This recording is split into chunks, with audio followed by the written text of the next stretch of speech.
Hello YouTube, welcome. In this video, we will watch the Heidel Ball together. I have no idea, I have no clue what will happen. We will see it together, we will react it together. I don't know how this stream will long. I'm live on Twitch right now. People say hi to you. Do not miss also, do not hesitate to come and say hi on Twitch live stream. Also, I have to remind this one to you. Right now on the screen, as you can see, Heidel Ball special Twitch drops until July 10.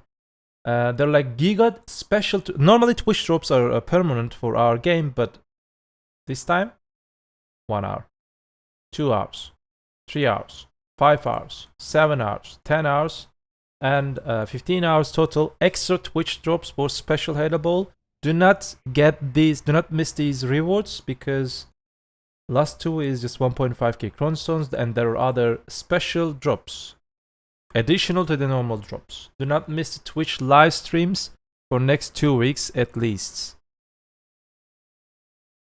Alright, what is this? Let's watch it.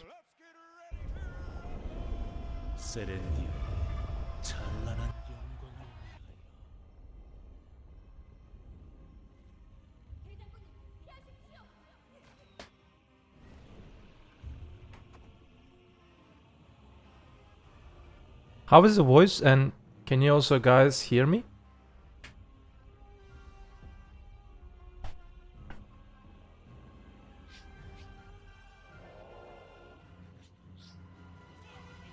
All good? Okay, nice. This is the new questline, by the way, and I really like it. Scenes from the new questline. They did really good job. If you're returnee, and definitely do the main questline, at least the Baleno Serenity and Calpheon, they did really good.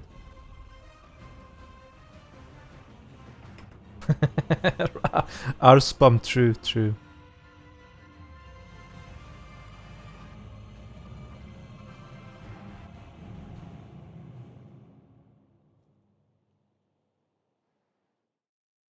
Okay, here we go. We started.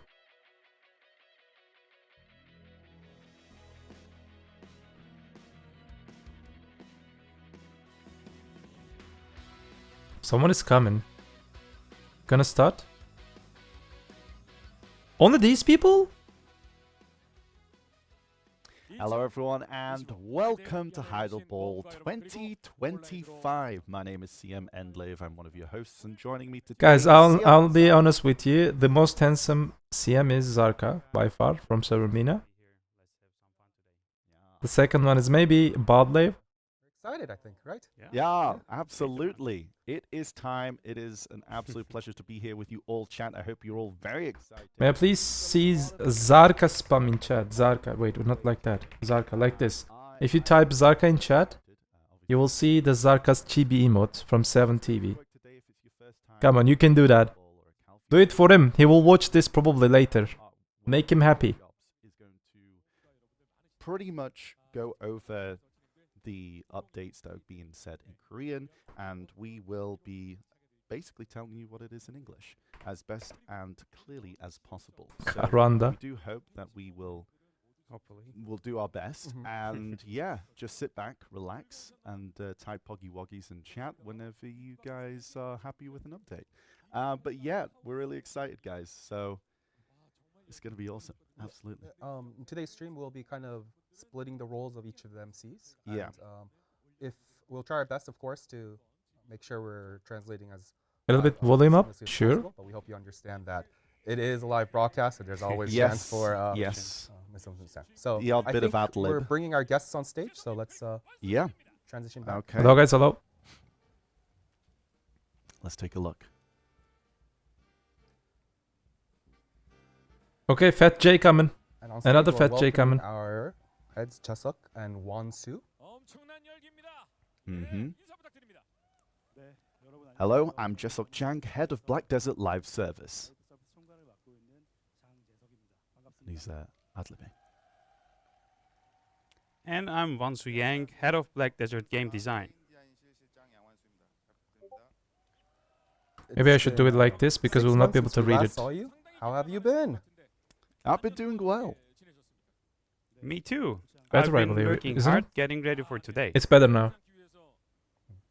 Oh, there's some Fan. little bit of Ah. ad-libbing here where they're Yeah, joking like, this is "Oh, you're the, looking this is the part. good." Sometimes we might go ahead a Yes. line or two, chat, Yeah. but I'm yeah, coming from the future.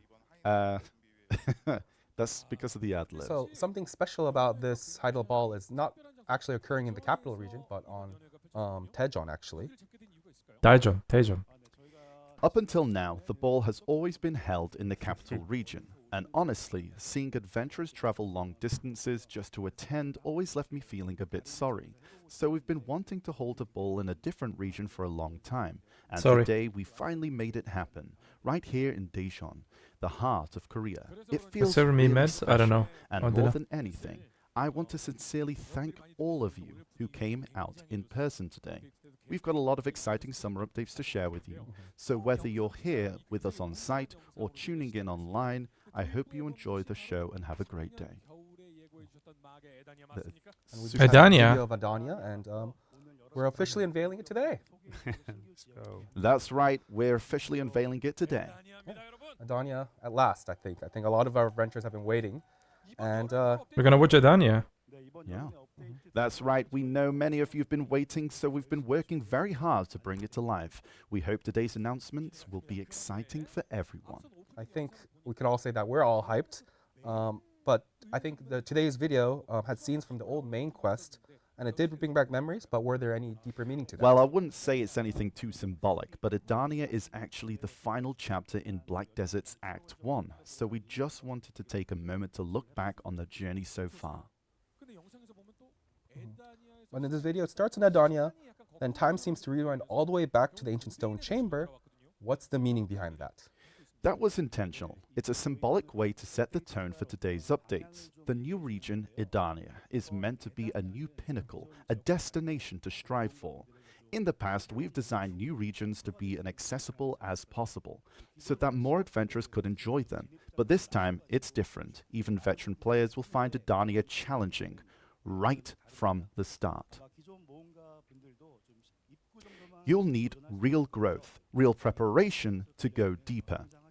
It's not just another expansion, it's a true endgame region. True We want it to endgame. feel like a place you look at and think, one day I want I to see. go there. Hmm. And I'm going to make to conquer that place Hopefully. and make it Come mine. to think of it, previous regions like 60 Morning Light were years quite ago. beginner friendly too. So why'd start today's update story back at the ancient stone chamber?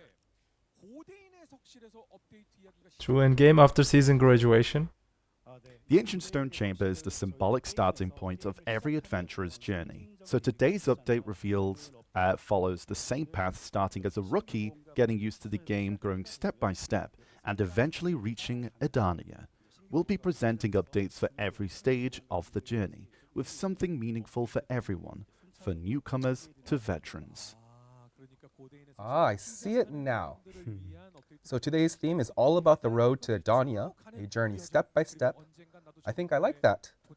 But I have to ask, is there no new class announcement today? 그런데요, 우리 여기 옆에 계신 모험가님들 생방송으로 보고 계신 모험가님들도 다들 아시겠지만 에다니아 말고 하나 더 있죠. The ad There's lib. been rumors flying around, I think everyone's seen it. Wukong? And people seemed almost sure it was going to be Wukong. The ad lib is Oh insane. yes, we do have a new character. Last winter, I made my debut alongside Deadeye as a new class myself, if you remember. And today, we've prepared another new class, but we'll be saving that for the very end of today's reveal. Okay. It's It's been 6 months, so I guess I'm an old class now. all right. Now I guess we'll hand the stage over to you both, and then they'll be sharing all the updates. Yeah, let's go. Begin. Shall we begin? Let's begin, chat. Let's get ready. Let's prepare at the beginning. As Jesuk mentioned earlier, today's Heidel Ball is all about the adventurer's journey in Black Desert, from the ancient stone chamber all the way to Adania. Okay. 순차적인 스토리를 담았다고 합니다. 고대인의 석실에서부터 에다니아까지 There are 4 main 크게 chapters 네 covered, 가지 each with its 챕터로 own theme. 구성이 되어 있는데요. So let's jump 각각의 into 챕터마다 chapter 1. 테마가 있습니다. 자, 그러면 첫 번째 챕터부터 만나보시죠. Okay, the journey begins. Let's watch it together. Chapter 1. I'd like to begin today's reveal under the theme, The Journey Begins. We Oh, what? chose the theme because we wanted to share the excitement of starting a new game, helping new adventurers starting in the game filled with this anticipation get accustomed to the world is something we consider very important. So, we've been offering various benefits and tracking how effective they are. But we noticed an interesting pattern this year. While those who adapted quickly grew at an impressive pace, there were still many who struggled to get familiar with the game, a clear divide in player experience. So, going forward, we want to re-examine the entire early game journey and focus on improving areas that are lacking or confusing. Chat, stop spamming now. Come on, this is important stuff. So, first, I'd like to talk about UI. Chat spamming One of the R. most common feedback from new adventurers is that there's too much information on the screen. In particular, notifications about enhancements or items No, you miss constantly nothing. pop up at the top of the screen and overwhelm the players. And the world map displays so many icons and functions at once, making it difficult for new adventurers to navigate the map through this sea of info, let alone figure out how to use them.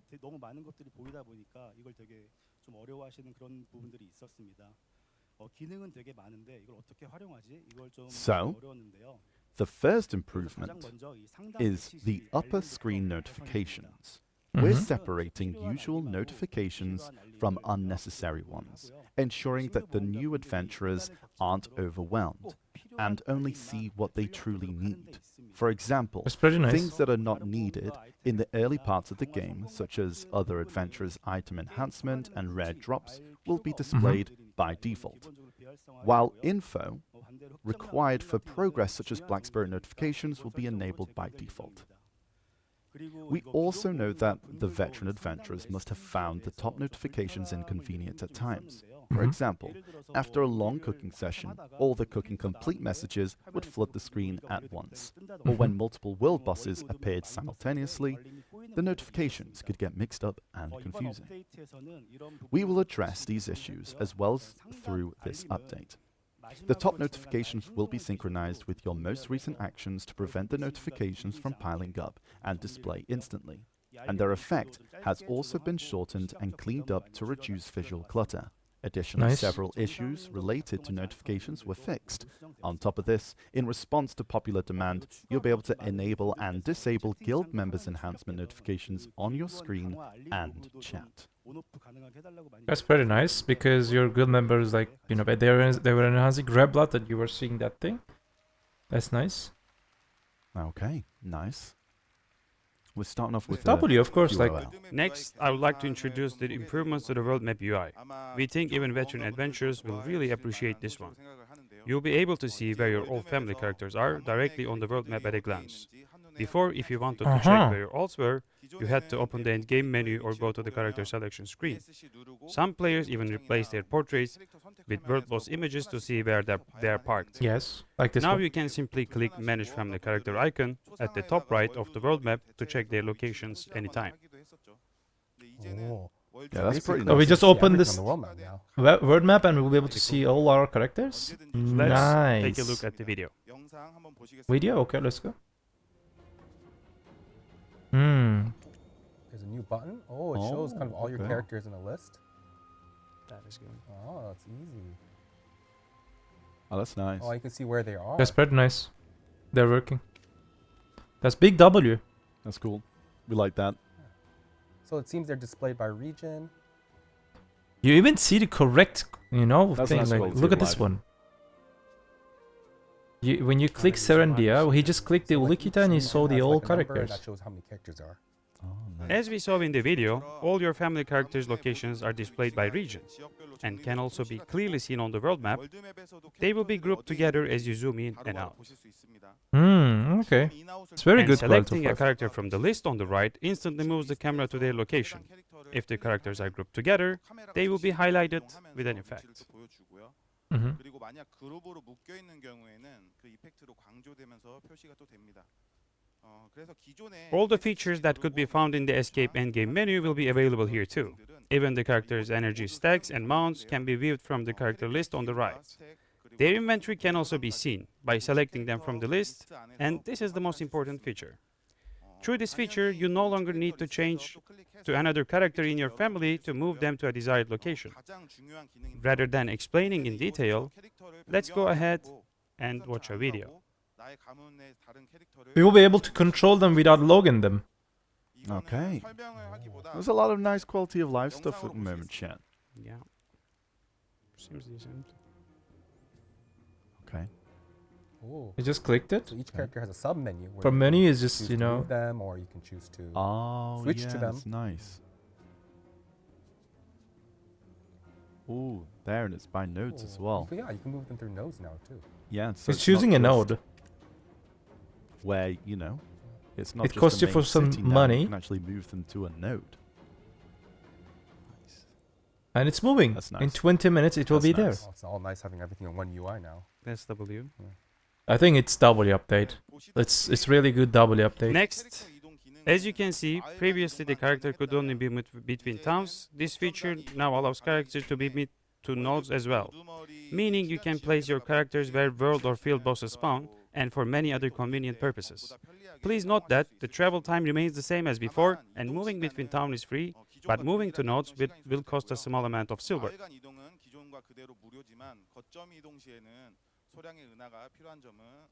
That's nice. I like that. Next, I would like to talk about streamlining the world map UI. As we were developing the grouping feature on zoom-ins and outs for the management of family characters, we took this opportunity to clean up one of the most confusing aspects of the world map, the knowledge icons. Honestly, I was doing the knowledge runs myself. Those icons were often hard to spot. I would constantly zoom in, tilt the map around.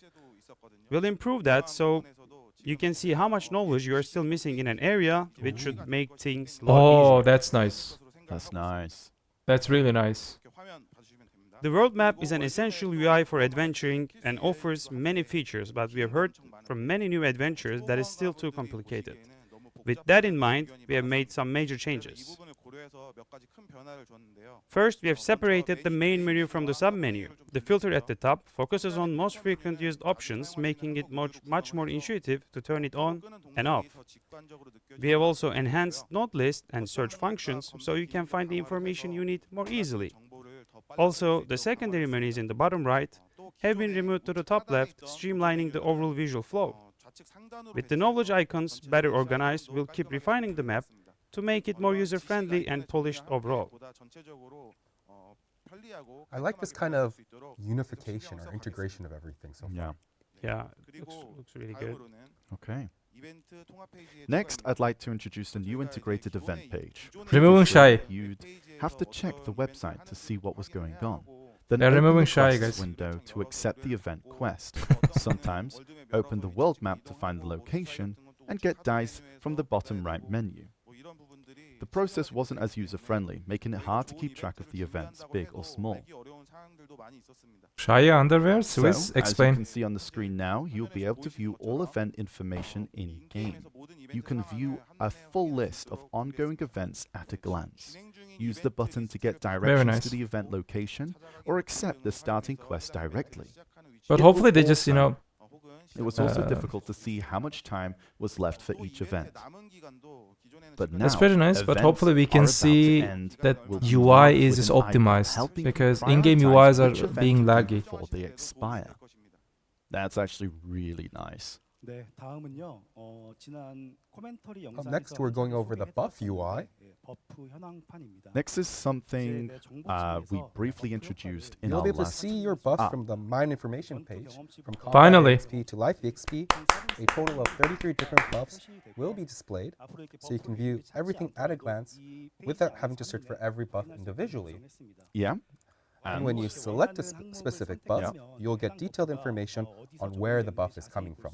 For example, if you choose Mounted EXP, you'll see exactly how it's being applied, from your character's base effects and pets to events, training levels, and mastery. It will Finally. also display how much buff is calculated, so you can clearly understand how each one is working. Oh. And UIs very also nice. look That's very really nice. clean and appreciated. Okay. It might seem a bit complex at first, but given how vast Black Desert's content is, we believe that having accurate, detailed info is essential. The new buff UI is built to make sure Yeah, you're even not missing formulas they're anything, sharing. and we'll continue improving systems like this in future updates too. Okay. That's really nice. Next is the enhancement UI improvements. There are two major changes. First, a dedicated enhancement material storage, and second, a clearer and more intuitive update to enhancement terms and functions. Currently, materials like advisor valgs and valg scribe are scattered across characters and also take up space in your Perl inventory. With the update, there'll be a new enhancement inventory. Items such as Cron stones, UI advisor changed. valves, Look at this valve one. scribe, fairy's blessing and hammers will automatically be stored in this inventory. This inventory can be accessed by your entire family, and the items can be You see used the UI? directly from it without needing to manually move them. It will be especially helpful for managing all the different types of advisor valgs with this inventory. However, materials like Blackstone or Origin of Dark Hunger, which can be registered on the central market or have other specific uses, Hercules? will still be managed on an individual character basis as before. That is a huge, That's a huge W. That's really good. yeah. That's really, really nice. A lot of And one of the most confusing aspects of the previous enhancement system was the stacks. Originally, stacks were meant to be a kind of compensation for failure, but became an essential part of the enhancement process. So, we've unified the terminology to enhancement chance and streamlined related features such as Valk's Cry and Devour so they can all be used intuitively within this system. Very nice. That's really nice. And as you can see from the UI, when you choose to increase enhancement chance, you'll be able to use Valk's Cry and even Devour. As this is more convenient It's a new than UI. the current Devour system, we expect it to be a big improvement for the veteran adventurers. Neither And we bands. expect the You new can see all fail adventurers to stacks. naturally understand it as a function to increase the enhancement chance. That's looking really clean. Yeah, it is Yeah. looking My really inventory. cool. It even shows you like Okay. recommended. Next, the term use Really nice. cronstone didn't clearly communicate that this Until feature now, protects 10 out would of 10, appear everything. during enhancement. Now, it will be replaced with a much clearer term, level protection. It will also be improved so that you'll select the materials yourself when using this feature.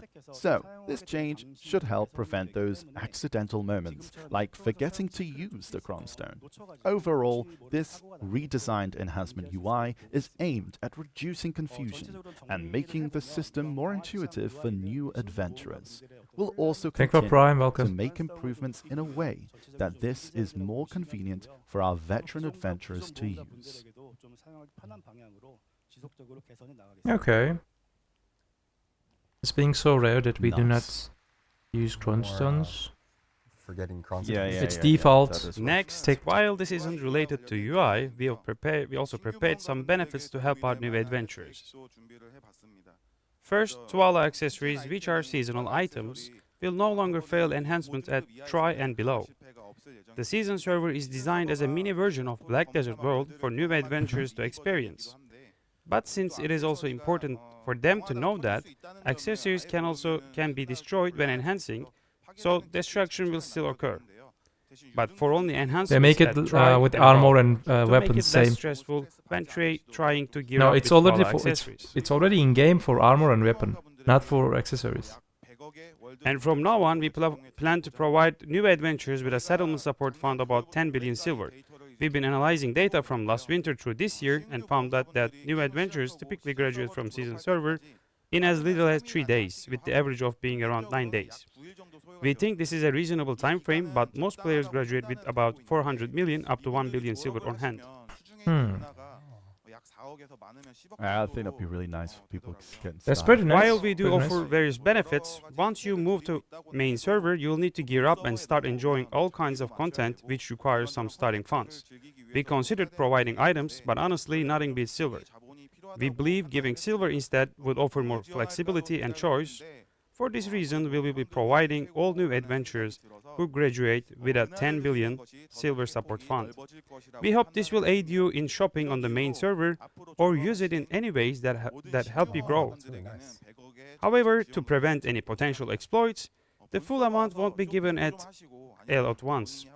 Some will be provided through main quests and some through content. So please keep this in mind as you get started. That's like a good way Yeah. to like, you know, start off, get those necessary items from the central market. Absolutely, and you start getting like little like goals as well with all that kind of silver. It's amount. good overall. Look at the silver. Silver. But you think about it. Next, I would like to Yeah. talk about another feature that many of you have requested. Now, even if you used up all your party Black Shrine attempts in Hwanghae, you'll still be able to help other adventurers. Previously, you could only retry bosses and difficulties you had already cleared, but now you'll be able to challenge any boss or difficulty as many times as you'd like. Okay, There have not been bad. adventurers who have expressed frustrations over wanting to help a new guild member but couldn't because they had already used up their attempts. So we hope this update will be meaningful for those who want to help others. Please note, however, if you don't have any remaining attempts, you won't be able to receive rewards. We previously updated Ataraxion to allow adventurers to skip straight to the boss fight, but we are aware this also made it harder for some adventurers who used to help others progress through Ataraxion. We plan to address this by changing the way daggers are obtained. Daggers will drop from the bosses instead of being awarded as a quest reward. This change is scheduled to go live with the update on July 10. That concludes our updates for new and rookie adventurers. Okay, so that is, I believe, like one of the chapters being close. Oh, and we're going to be going over the kind of a roadmap for the updates, actually. Okay, nice. Yeah, there that you we just go. talked about. Nice. Okay, so you can see like when these. So you can things see are- for us, from July 10th, we'll get the Ataraxion boss change. Mm-hmm. July 17th for us, we'll get the world map UI changes, the Black Shrine retries. July 30th, the enhancement UI changes. And well, one August, more thing we'll before get- we move on to the next chapter. Recently, we held a mentor and mentee event. Not yet. We're still going over the world map. You're Oh, spoiling okay. us. So in August, you can see. Okay. Okay. And then, sorry, back Yes, to this. yes. So, as I said, we had mentor adapted and progressed 4 to 5 times faster than those who didn't. We found that the more support systems we provided to help new adventurers adapt, the better. So we're planning to expand these efforts in the long-term plan as well. Okay, it'll take some time to implement, but we're also working on revamping the Olvia area in a beginner-only zone. We're calling it Olvia School, a school for new adventurers with support from Calphion. That part of the Olvia will be rebuilt. Here, you'll be able to hone your skills by battling various monsters and try out cooking and alchemy with designated ingredients and shared tools, helping you learn the game's basic systems and in a practical way. We plan to operate Olvia School in classes, and even after graduating, adventurers can stay connected through alumni groups with ongoing support for forming lasting in-game communities. It will take some time until it's built, but since the scenery of Olvia will change significantly, we encourage those with fond memories of the area to visit there before the update goes live. And in short term, we'll be refining our early game systems as introduced today. And in the long run, we're preparing an entirely new beginning area. Our goal is to help new adventurers really experience what makes Black Desert fun right from the beginning. That sounds like a big thing. That's really nice. I think it's And- important for those people just starting their this- journey. I also missed This Olvia. chapter 1, the journey begins. We're wrapping up. 11 years of Black Desert, but there can be never enough quality of life improvements, I think. Absolutely. These updates aren't just helpful for new adventurers as they get started. They are full of changes that make the game more comfortable for everyone. We still have 신규 모험가분들이 적응하는데 도움이 될 뿐만 아니라 우리 전체 모험가님한테도 Okay. 편안해지는 내용들 많이 있지 않았나. we still have plenty more to share today. Yep. Next up is Chapter 2, which is going to focus on getting familiar with the world of Black Desert. So let's dive right in and see what's coming next. Into the wide world. Chapter 2. Okay, what's chapter 2? We're growing, chat. We're growing. Next updates for those still getting familiar with the game. Since a lot of these are quality of life updates, veteran adventurers may also find these updates useful. Once again, UI updates come first, which start with what so many adventurers have been anticipating: the all-in-one. All-in-one preset? Oh, it's coming, chat. It's coming. This is not the first time I'm talking about the all-in-one preset, and I've always felt sorry for making you wait. But now I'm happy to say that it's almost ready to be released. With the all-in-one preset, you'll be able to view all your various settings on a single screen. What really makes this feature shine is that your preset will automatically apply when you enter specific content. How many Take settings the we Arena have there? Solari, for example.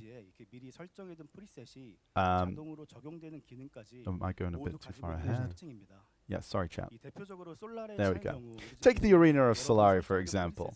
You can now pre-select your preferred preset in advance, just like what is shown right now. If you're out PvEing and get matched up for the Arena of Solari, your settings will automatically switch to your preset for the arena. And they'll switch back to the default settings after the match. In Nice. this way, you'll be able to set up presets for each type of content. It would be easier to join Guild League as well. However, while Carolyn's buff has become essential, it's causing issues in various content like the Guild League.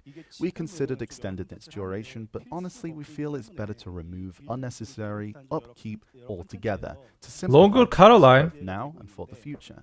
So, we're gradually phasing out Amity buffs, like Carolyn's and Aliston's. Now, you might be thinking, how are we going to deal with DR classes from now on? That's a fair concern, and we'll be addressing it shortly after. Going back to all-in-one preset. I am zooming, chat. I am zooming. I'm very sorry. At first, it was going really fast, and then I'm like, yeah. So the idea is to kind of make everything a bit easier to upkeep and simplify.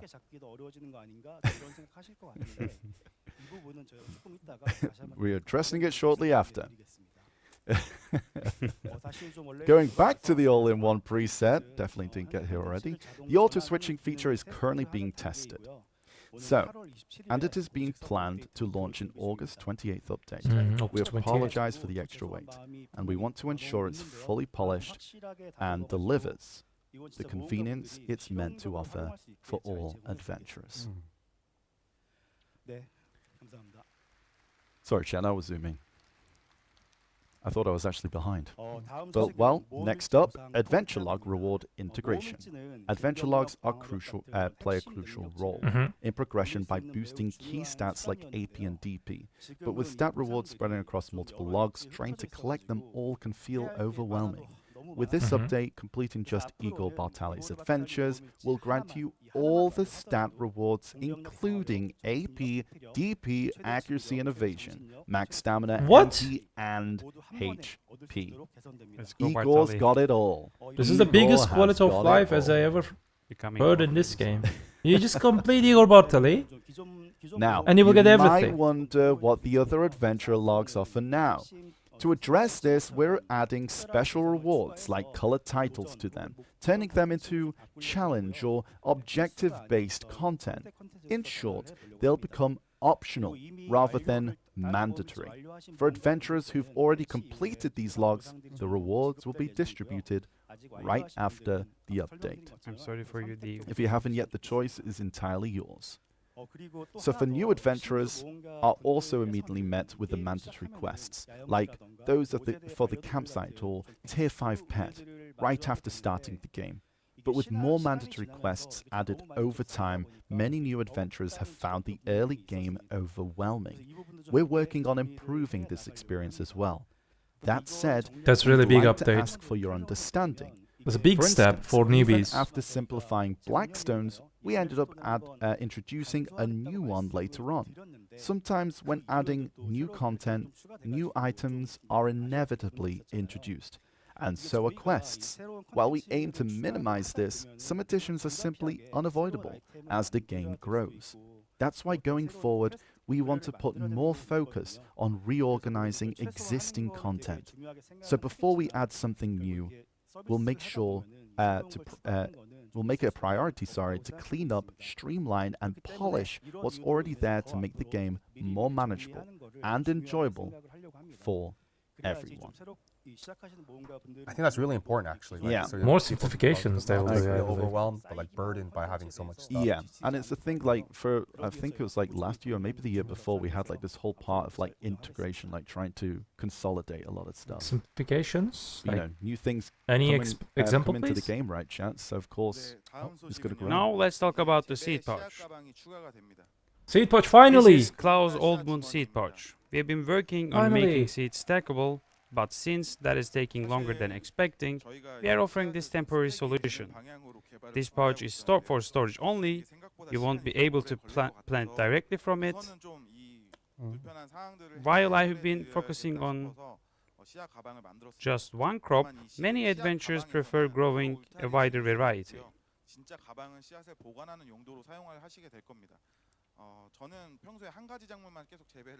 Klaus Oldmund seed pouch comes with 50 slots, but we'll consider increasing that in the future if needed. Pay to We win, hope Klaus this pouch helps pouch, guys. adventurers who had trouble with inventory space when storing different types of seeds. That's actually really nice. Nice quality of life. I like it a lot. Finally.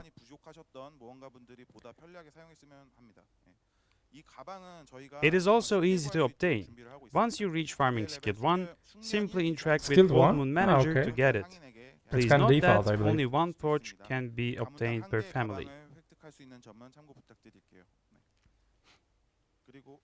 Okay. Next up, using energy from your alt characters. Previously, energy-based content often required switching to the character with energy you needed. Mhm. Just as we enabled node investments via the world map using alt characters' energy, we are planning to extend alt's energy usage to other contents as well. That is nice. Like? Recently, we improved the hiring system, so you can hire workers from other towns. And adding to that, Nice. you'll be able to use energy of your alt characters when hiring them. Fucking, you know, it's the relation, guys. This is just... If these changes Another were level. made along with updates like contribution points, cost reduction for nodes, and new production nodes in Ulukita and Kaplan, it would be much convenient for many adventurers. We regret that this improvement is coming so late, but still, better late than never, and we are committed to make it happen. Additionally, you'll be soon Even for able to use alt Patrigio. characters' energy at the Patrigio shop as well. We were working on that too. These are all for making adventurers' lives easier. That's nice. It's really, really nice. Next up, the screen may be familiar for those enjoying life skill content. These are silver embroidered life clothes. Mhm. These have been must-haves for life skillers for about 8 years, and beloved by many adventurers. However, after the Manos patch, their only real purpose has been the life EXP boost, and constantly swapping outfits for that has been a hassle. So, we've decided to let most silver embroidered life clothes go. Except for the traders and farmers clothes that don't provide a mastery buff, all other silver embroidered life skill clothes will be removed, and their effects like life EXP boost, cooking time reduction, and processing success rate will be added to the Manos clothes. Those who okay. already own silver embroidered life clothes Not bad. will receive Certification compensation always based W. on their enhancement level. You'll get silver up to duo, and from Tri and above you'll receive a Jin Bon or 1 Dawn Crystal Life EXP based on the enhancement level. Jinbon Life Crystal? What? They Wait, keep what? the name of the Dawn Crystal because it uses the same slot unlocked by equipping the old Charizard accessory. This slot is now available when So if you equipping use Cron Prions, you'll be able to use the new Crafting crystals, Jin the Bon life Bon Dawn crystals. crystals. Life EXP would look like this. you can use pre-existing materials to craft them. Ah, more Very life nice. boost, While guys. we're Life X introducing mastery or life skill something. content, let me add one more thing. You know how processing works, right? It could be a bit frustrating when processing fails. So, we're looking to improve it. First, with this patch, we're planning to add the processing success rate effect from the silver embroidered craftsman clothes to the manus craftsman's clothes. Also, if your gear isn't fully optimized yet, to reduce the number of processing failures, there'll be an increase in the base processing success rate. Oh. That's Nice. pretty nice. Okay. So, next up, let's look at the screen first, shall we? Now, this is the current shortage of Pearl inventory slots. While number of outfits are Kinda, growing, yeah. the shortage of Pearl inventory slots remain an ongoing issue. We are working on various solutions like a dressing room and so on. But since those will take more time, we are implementing the quickest improvement possible. So, we're introducing two new items. Patricio's extra large apparel bag and Merv's carry-on bag. Pay to win. Pay to Patricio's win. extra large apparel bag, as the name suggests, is a storage dedicated to outfits. As you can see, it has 40 slots. So, Pay to win, compared to guys. the existing Patricio's apparel bag, it offers much more space. Each family can have up to 5 of these, and they are I have an obtainable idea. through the loyalty shop. This adds a total of 200 extra Pearl inventory slots just for outfits, which means I have that an the current idea. shortage of Into Pearl this inventory large will be in thing, effect. can I put the small bag into bag, like Inception? Sorry. Oh yeah, sorry. Next up is the Merv's carry-on bag, and unlike the apparel bag, this item specializes in quick swap rather than storage. When you open it, you'll see an equipment-style UI instead of a bag, allowing you to assign outfits for each slot. With a single click on swap, you can instantly change your entire outfit. While the original Patricio's apparel bag also had a swapping feature, it stored more outfits for all the different slots, leading to some issues depending on gear slots. Merv's carry-on bag addresses these problems and is designed specifically for easy outfit swapping. Merv's carry-on bag is also available for purchase, up to 12 per year from the loyalty shop. 12? With these storage items comes Nothing. bittersweet news as well. The existing Patricio apparel bag will no longer be obtainable, and its outfit swapping feature will also be removed. It would be ideal to keep the item and its features, but due to the slot occupancy issues, this change is unavoidable, and we ask for your understanding. Sorry, Chan, but we've got some really good things instead of it there, which is really nice.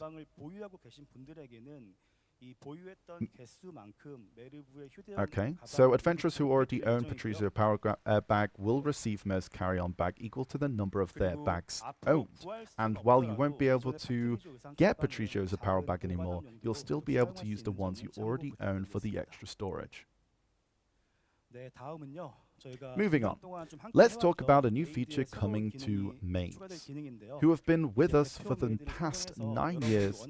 You'll soon be able to designate a main maid and fully customize their appearance. Previously, maids came with the preset looks, which Berserker may not have maid suited meta. everyone's tastes. Now, Why you can this create class your is own always unique as the maid fucking character. strongest in a For game? example, you can set your maid as a shy dressed in a shy exclusive outfit and create your own cutie pie maid. Or go with a giant and have a big sturdy butler by your side, using a conversion stone available at the Pearl shop. Outfits can be converted into maid exclusive outfits. These outfits can be extracted like regular outfits, or reverted back using a conversion stone if needed.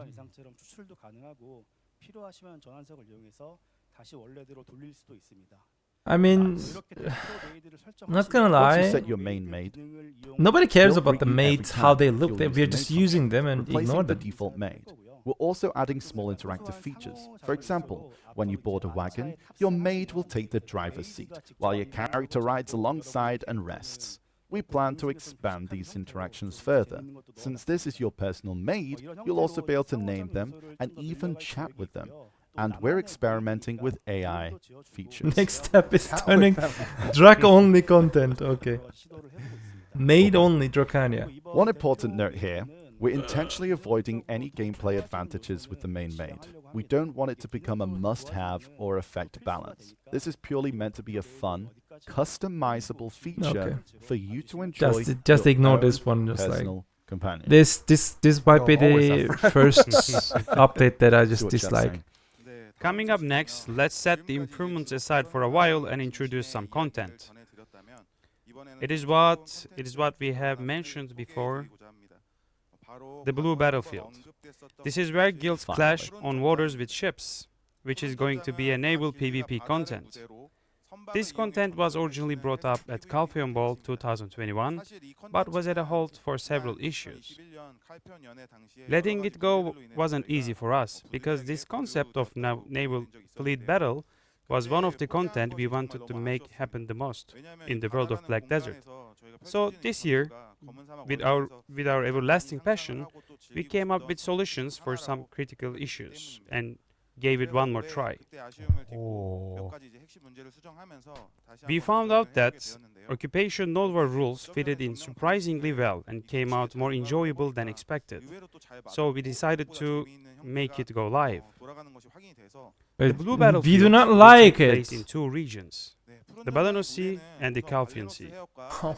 We'll kick things off in the Balanos Sea first this summer. The rules are similar to Occupation Node War. Guilds can register up to 20 members for the battlefield. However, for your participation to affect fort count, over half of your registered members must actually participate. Depending on how many guilds join, forts will spawn across random islands in the Balanos Sea. Capturing a fort or destroy at least 10 enemy ships is the minimum condition for rewards. As with the Occupation Node War, at the end of the battlefield, the guild that is occupying the fort wins. Since the blue battle is a naval battlefield, the role of your characters is minimal, and instead, fleet combat is the core of all tactics and strategies. We are expecting intense cannon battles, so in order to create fights that are actually fun, we have added two special rules to keep things interesting. First, all ship movements are halved. All ships participating in the blue battlefield will have their movements related stats Please wake such me as up speed, when they're done. accel, turn and brake reduced by 50%. It might feel a bit sluggish compared to normal sailing, but the current ship speed is too fast for naval combats. This change is meant to encourage more strategic and enjoyable sea battles. Second, you cannot repair ships during the battle. Maintaining your fleet is key in this content, and thus revive items like Tears of the Wind are also disabled. If your ship is destroyed, you will have to turn to wharf, repair, and set sail again. To prevent players from being stranded at sea, we'll provide a traveler's map with a short cooldown specifically designed for the blue battlefield. Yeah, Gogi, you can just connect your account and the website with Twitch. Even if your ship is destroyed during the blue battlefield, your sailors won't suffer any penalties, so charge into combat. This is sea content, Node War kind of thing. But The blue battlefield is a guild scale battle. How you manage your fleet is crucial. First, the guild galley serves as a flagship. In the blue battlefield, the ship becomes extremely durable, and compared to other ship types, it can deal much more damage against forts. So utilizing this flagship is the key to victory. However, yeah, Shimeko, you're right. you I'll cannot just copy make paste use of your multiple galleys. thing. Only one elite galley is allowed per guild. This is to reduce burden of constructing and improving multiple galleys for the content. Okay. So for carracks are better at destroying enemy fleets, serving as your main If you guys combat want, you unit, can just type this protecting the into flagship, the the chat. guild galley. Let's just while copy paste destroying into enemy the fleets global will be their main Black Desert mission. web thing. I said don't that know. once the blue battlefield begins, all ships will have their movement stats reduced by 50%. Please note that this movement stat reduction may vary depending on the ship type. The Panoxons will act as tanks, breaking enemy formations. They'll receive buffs on their defense, and their smooth turn skill will go through a revamp. Instead of turning just 45 degrees, it can now spin 180 degrees in place, which allows quickly firing cannons from both sides. Panoxons can hold its position and What is stay Doha? strong for a long time, while disrupting enemies with fast fires, making them game changers in fleet battles. And finally, I'm sorry. inferior galleons are also eligible for battle, and this ship can become a wildcard. Inferior galleons Yeah, dead on are arrival. extremely Nobody tough, will just but care. their attacks are relatively weak. In order to make their balance suitable for the content, we plan to slightly lower its... Like, not gonna lie, no need to just listen them right now because there are lots of other chronic issues in the game. But spending lots of time for this content, that's why people whining. That's why people whining. That's why people complaining. Fix your, current game. PvP scene, PV problems, like, make it alive. Then add more, side updates that will just give another colors, different colors to the game. If you're playing a gray game, it's gray. It's not colorful. I don't know. That's why people complaining. Like, this content is, for me, 0 out of 10. How many, captains you have in your server? In Santorini, maybe maximum 10. Maybe in EU, maximum 30. Overall, in all around the world, they just, spend lots of time to create a content. Maximum 100 people on all around the world. And they ignored maybe 100,000 people's, content. Hopefully we can see more, good things related with the other chronic problems. I don't want to judge them from this point on. Let's look at the rewards now then. Okay, we have designed helpful buffs for adventurers who enjoy seafaring, alongside guild funds and gold bars as well. Reward boxes will also include item to reroll the stats of sea crystals and chests with yellow or red grade sea crystals according to a set probability. To sum it up, the blue battlefield is a naval PvP mode that borrows the rules of the current... Yeah, last of that, you're right. Like what he said in chat, he's saying that I have high degree cancer, but the doctor is trying to decrease my fever. Yeah, that's the situation. We'll put the greatest effort to make it enjoyable till the very last. Okay, that includes Chapter 2. Now let's take a look at when the update is coming on screen. Okay, we see all the days You again. see from most of them are coming July. Okay, until this point everything was good, but this will be dead on arrival, this content. I'm sorry, and imagine that how many... I will ask this question to, others. How many weeks they spend on that content and it will be dead on arrival? Yeah. 참 여러 가지 유용한 기능들 많이 담아놨는데 저는 모험일지 개편 같은 경우가 참 적응하기 힘들어하시는 분들에게는 stood out to me. 되겠다라는 생각이 좀 듭니다. As someone still getting used to things, I really appreciate it. Plenty of quality of life upgrades were introduced, including energy storage, a seed bag, an outfit bag, plus a sneak peek at the blue battlefield. But I think it's time to go to Adania, so let's see what's next in the next chapter together. Okay, let's go. Okay. We're starting to the true and We're real now content, I Chapter believe. 3, Beyond the Desert Sands, chat. We are leveling up. Wake up! We're getting there. We're We're getting getting to Adania. there. I know people are excited for Wake other up, stuff. wake up, Don't wake up, chat, quick. We're on our way.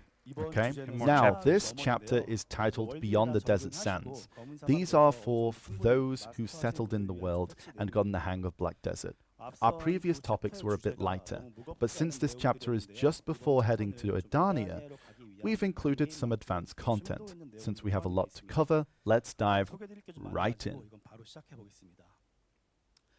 Okay, so first up is a new content called Alan Serban's Landscape. In Black Desert, many adventurers spend a long time aiming to find specific treasures. That passion for reaching your goals is truly inspiring, but that challenge can feel overwhelming or even keep some from trying it at all.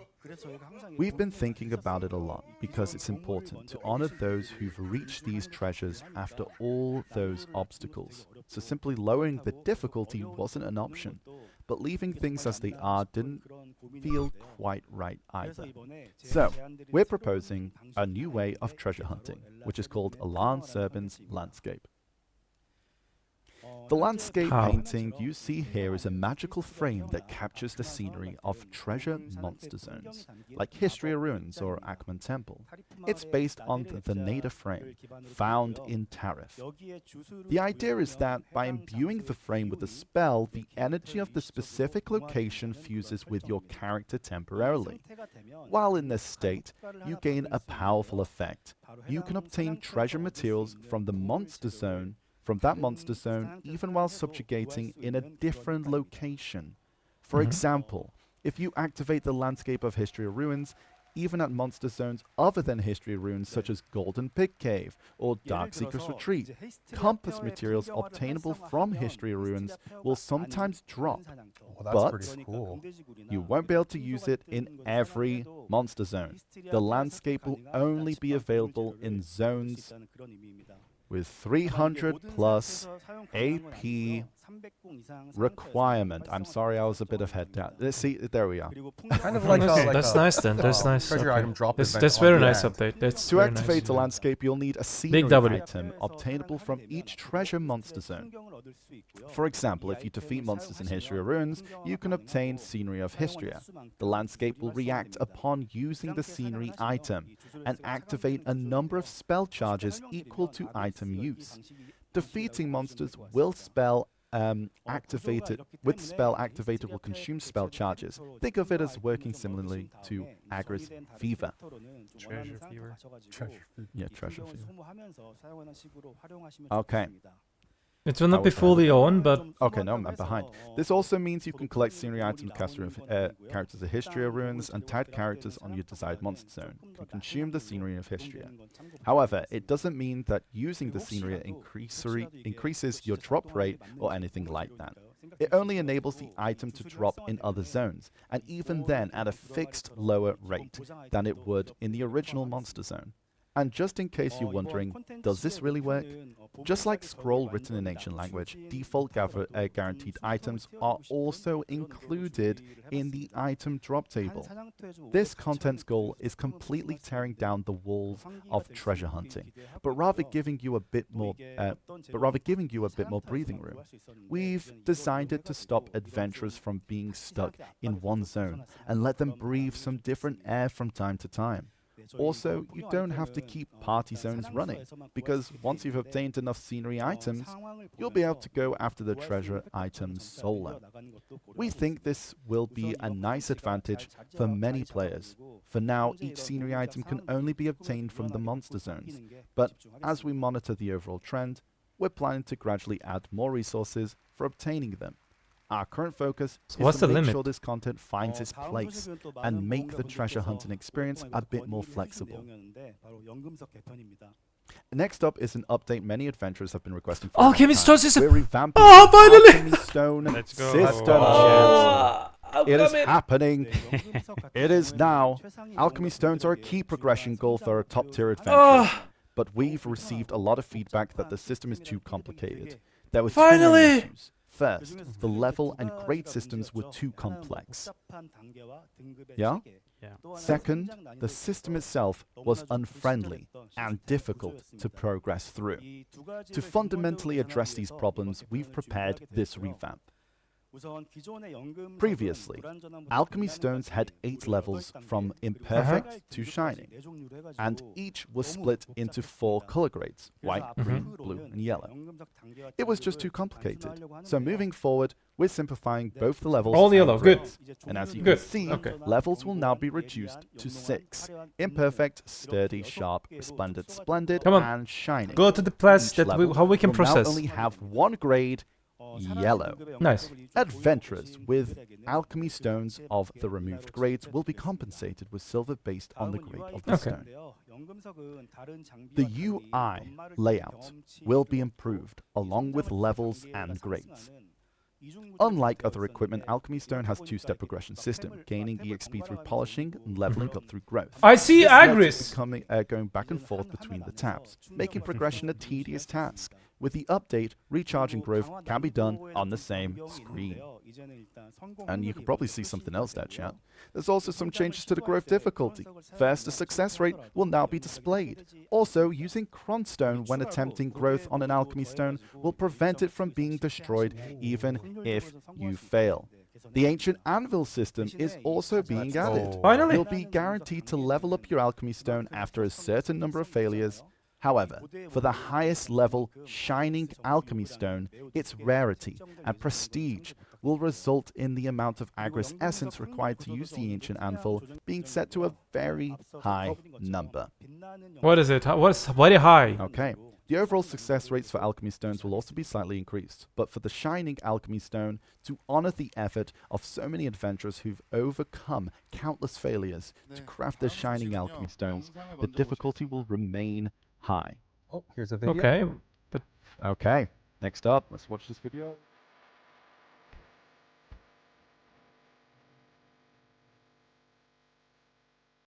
okay. We couldn't even react. Oh, this is our weapon! Or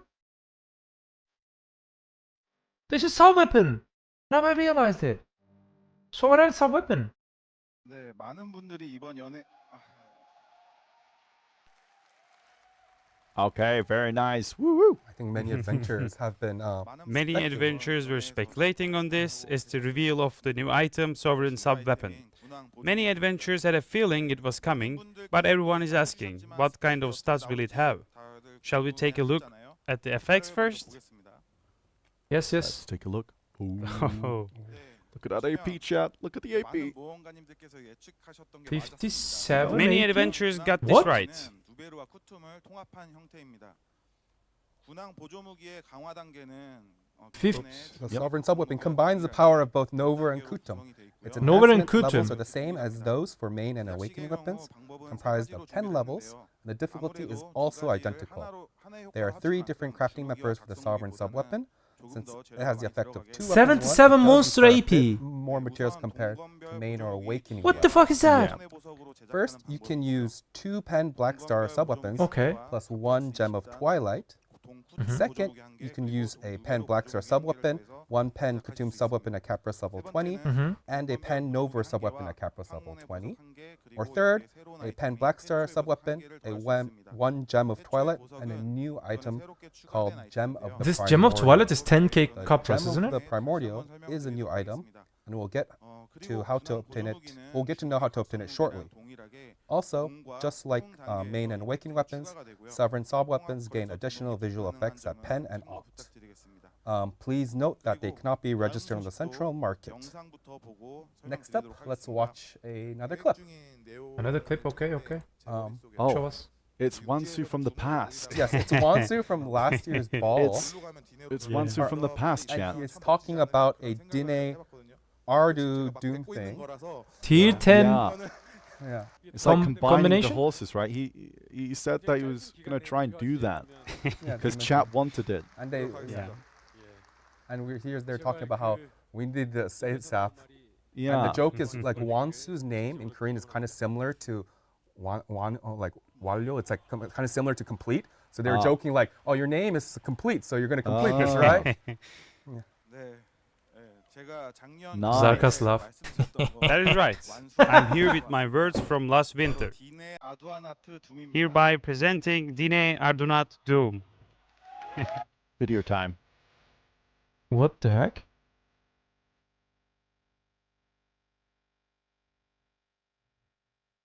What am I watching?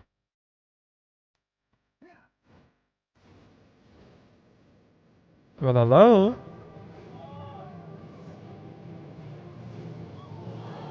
It's automatically changing it.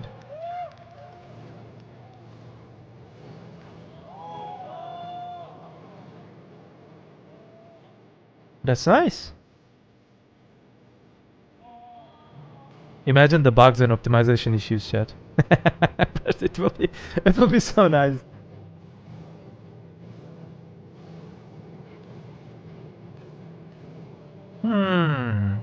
That's nice. That's nice. Yeesh. That's crazy. That was so seamless. That was really good. Okay. Just like in the video, on flatland it charges forward in the form of Mythical Doom, glides as Mythical Ardunat while airborne, and walks on the water as Mythical Dine on the sea. And in desert it takes on the form of Dreamhorse Dine. Since Dine fits the desert best, we decided to add it in as well. That's nice. When I first brought this up, I wanted it to be meaningful for all trainers out there, but I didn't want to burden you with more cores or requirements.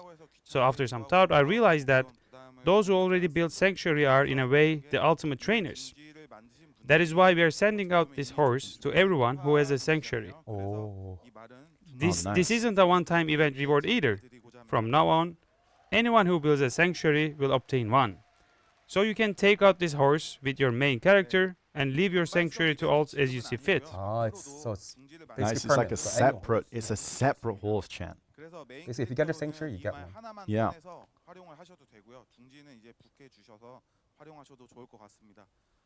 Ah, good.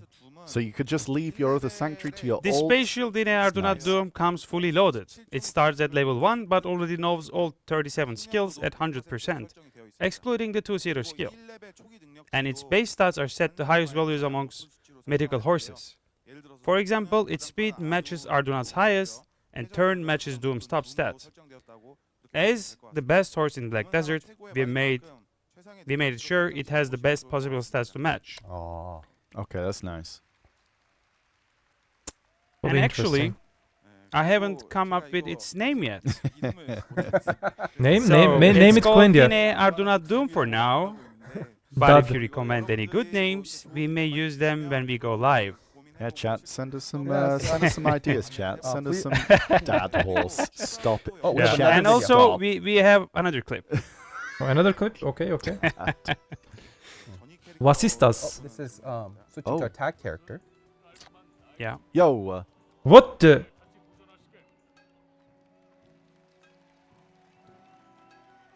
Did you see? Not this woman. Okay, it's like instant transmission. To tag This is character, actually instant. something that is still experimental level. We are working on the feature lets you instantly switch the tag character without any loading time. Honestly, it's still too early to say for sure whether this will be possible or not, but if everything goes well, while there will be still a cooldown, you'll be able to instantly switch your tagged character when travel separately is turned off. I mean, yeah, that makes sense. Another W Yeah. update. That does make sense. Being able to instant transmission across the map. Again, That was Berserker. great. Of course, this feature remains uncertain for now, but I wanted to share this with you because this motivates us to work even harder. So consider this as a little push for ourselves as well. We'll do our best to make this happen, just like Dine Ardunat Doom, and that wraps up the details for Chapter 3. Now let me tell you when you can expect this update. Oh. He also made another joke saying that with his name. Oh yeah. To complete. Yeah. with his own template. So Sovereign. Yeah, big Sub-weapons, Ws. August. Sub weapon. August 6th. Sub weapon will just Dine boost Ardu our Doom AP is Giga. August 13th. The Okay.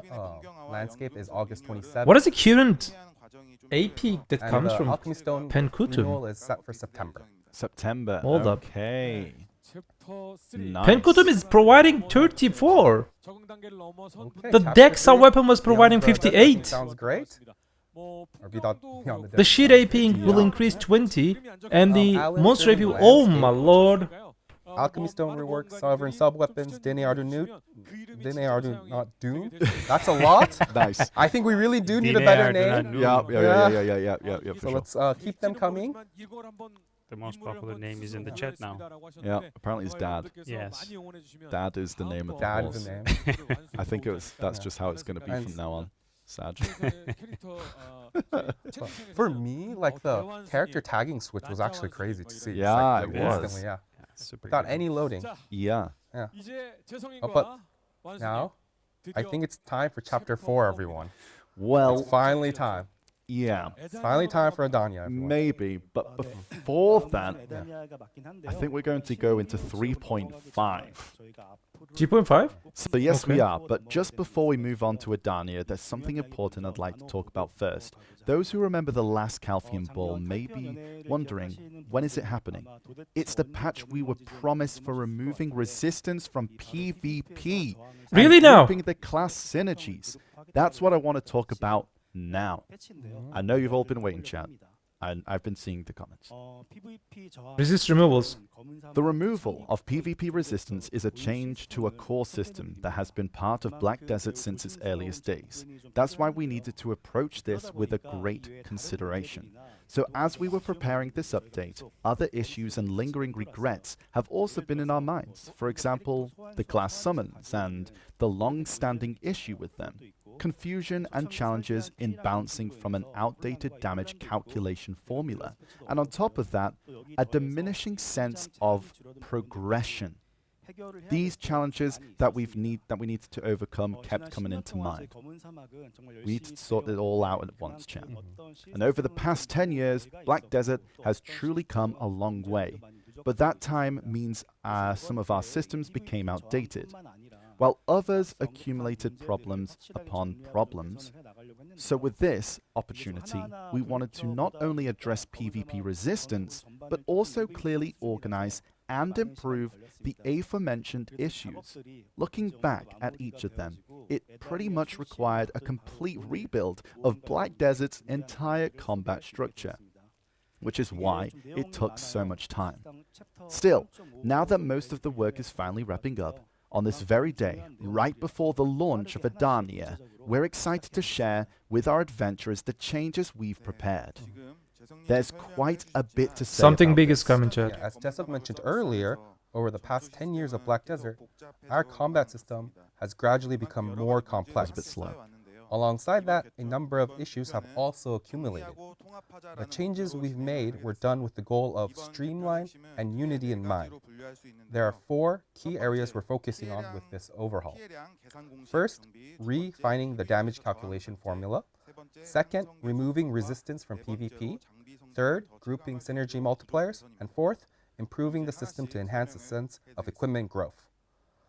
First is refining the damage calculation formula. Okay, let's check We it. started by clarifying the basic terminology, specifically for evasion or accuracy and evasion. They were often displayed as accuracy rate, evasion rate, causing confusion. Now, these will be unified as accuracy and evasion with a 1% to 4-point conversion rate. This change should prevent any further confusion with mixed terminology. Additionally, all accuracy effects attached to each class's skills will now be removed. Currently, each class receives different accuracy effects for each skill based on their unique characteristics. Because of this, balancing has been difficult, and there have been certainly cases where things felt unfair depending on the situation. So we plan to remove all accuracy rate attached to individual skills, and instead add in accuracy plus 18 per skill to Infinite Mastery, a common passive skill for all characters. Now this might be a bit confusing, so to give you an example, currently this is the Hashishin skill Inquisition. This skill has a stat that increases accuracy rate by 19%, and a buff that increases all accuracy rate plus 6% for 10 seconds when using the skill. Such effects that come with the skill itself will be removed going forward, and accuracy will instead be added to a common passive skill, Infinite Mastery. Please do note that accuracy effects on class-specific passive skills will remain the same. This way, every class will be able to use more diverse combos without being limited by skills that increase accuracy rate. Next is about the damage reduction rate of super armor.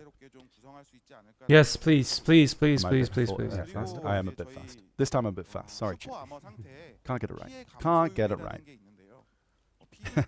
PvP players may already know this, but other adventurers might find this unfamiliar. The damage reduction rate have been applied as a multiplicative stat so far, but since it applies differently from various buffs in the game, we are changing it to an additive calculation for unification and intuitiveness.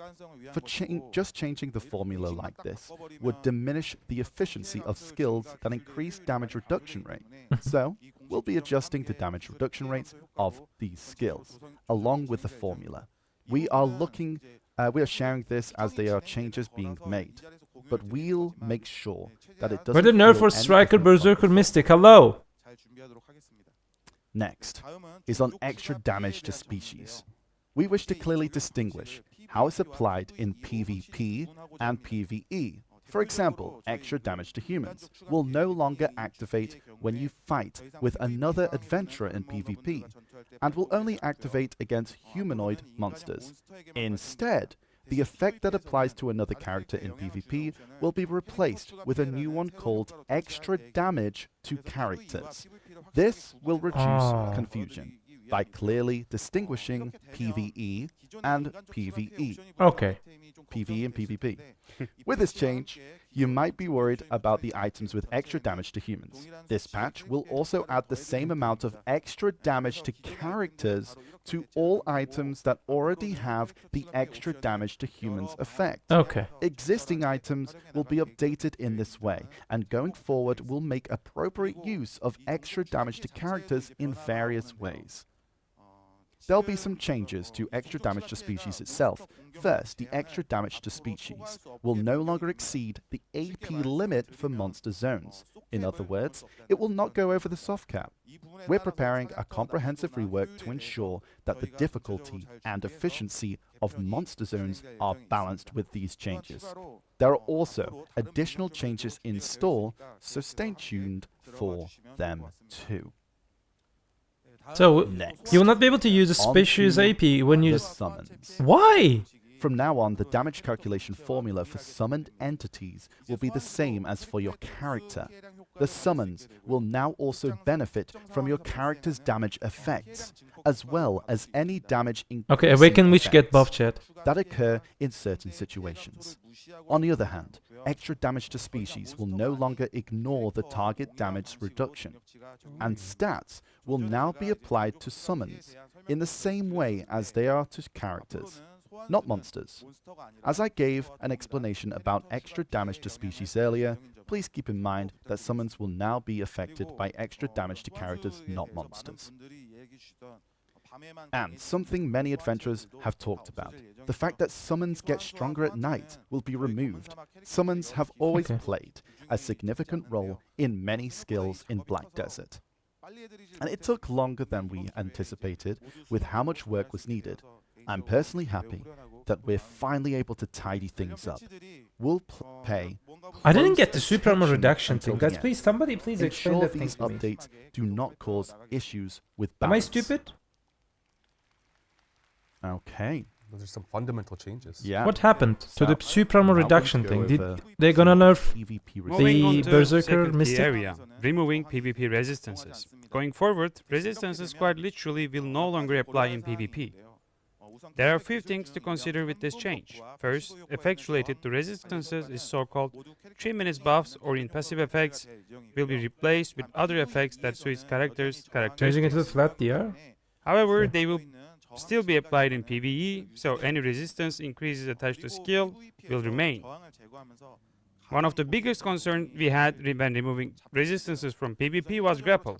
With grapple resistance gone, grapple skills will become significantly more powerful, and classes with range grapple skills could become disproportionately strong compared to those with melee grapple. We plan to address this making distinguishable ranged grapple animations, for example, a wind-up animation when attempting a ranged grapple, and the speed and the style of these animations will play a key role in balancing. Melee grapples will also go through some adjustments. We'll put our best efforts into making this change, and it could be done in a different way in the future, as we consider various other methods while we prepare this change. Oh. That's nice. The wind-up is nice. I still didn't get like what That they're gonna does do with the definitely range give me more grabs. Are they gonna remove them Mm. and turn into the melee? I think I can't follow it right now. Additionally, the grapple resistance is not used against monsters either, so the effect will be removed entirely. Items that currently increase or ignore grapple resistance will be converted to silver with the patch to be received by the adventurers.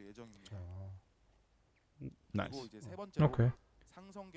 So, Okay, next. I think- Next up, grouping synergy multipliers. I think we'll need more This I think it's, details. oh, so it's kind of These are so split into three different, general things. things. Yeah. Mhm. So as you can see on the screen, synergy multipliers of multipliers, classes will be applied in 3 different groups, depending on the characteristics of each class. If you look at Ranger, you'll notice that Succession and Awakening are placed in different groups.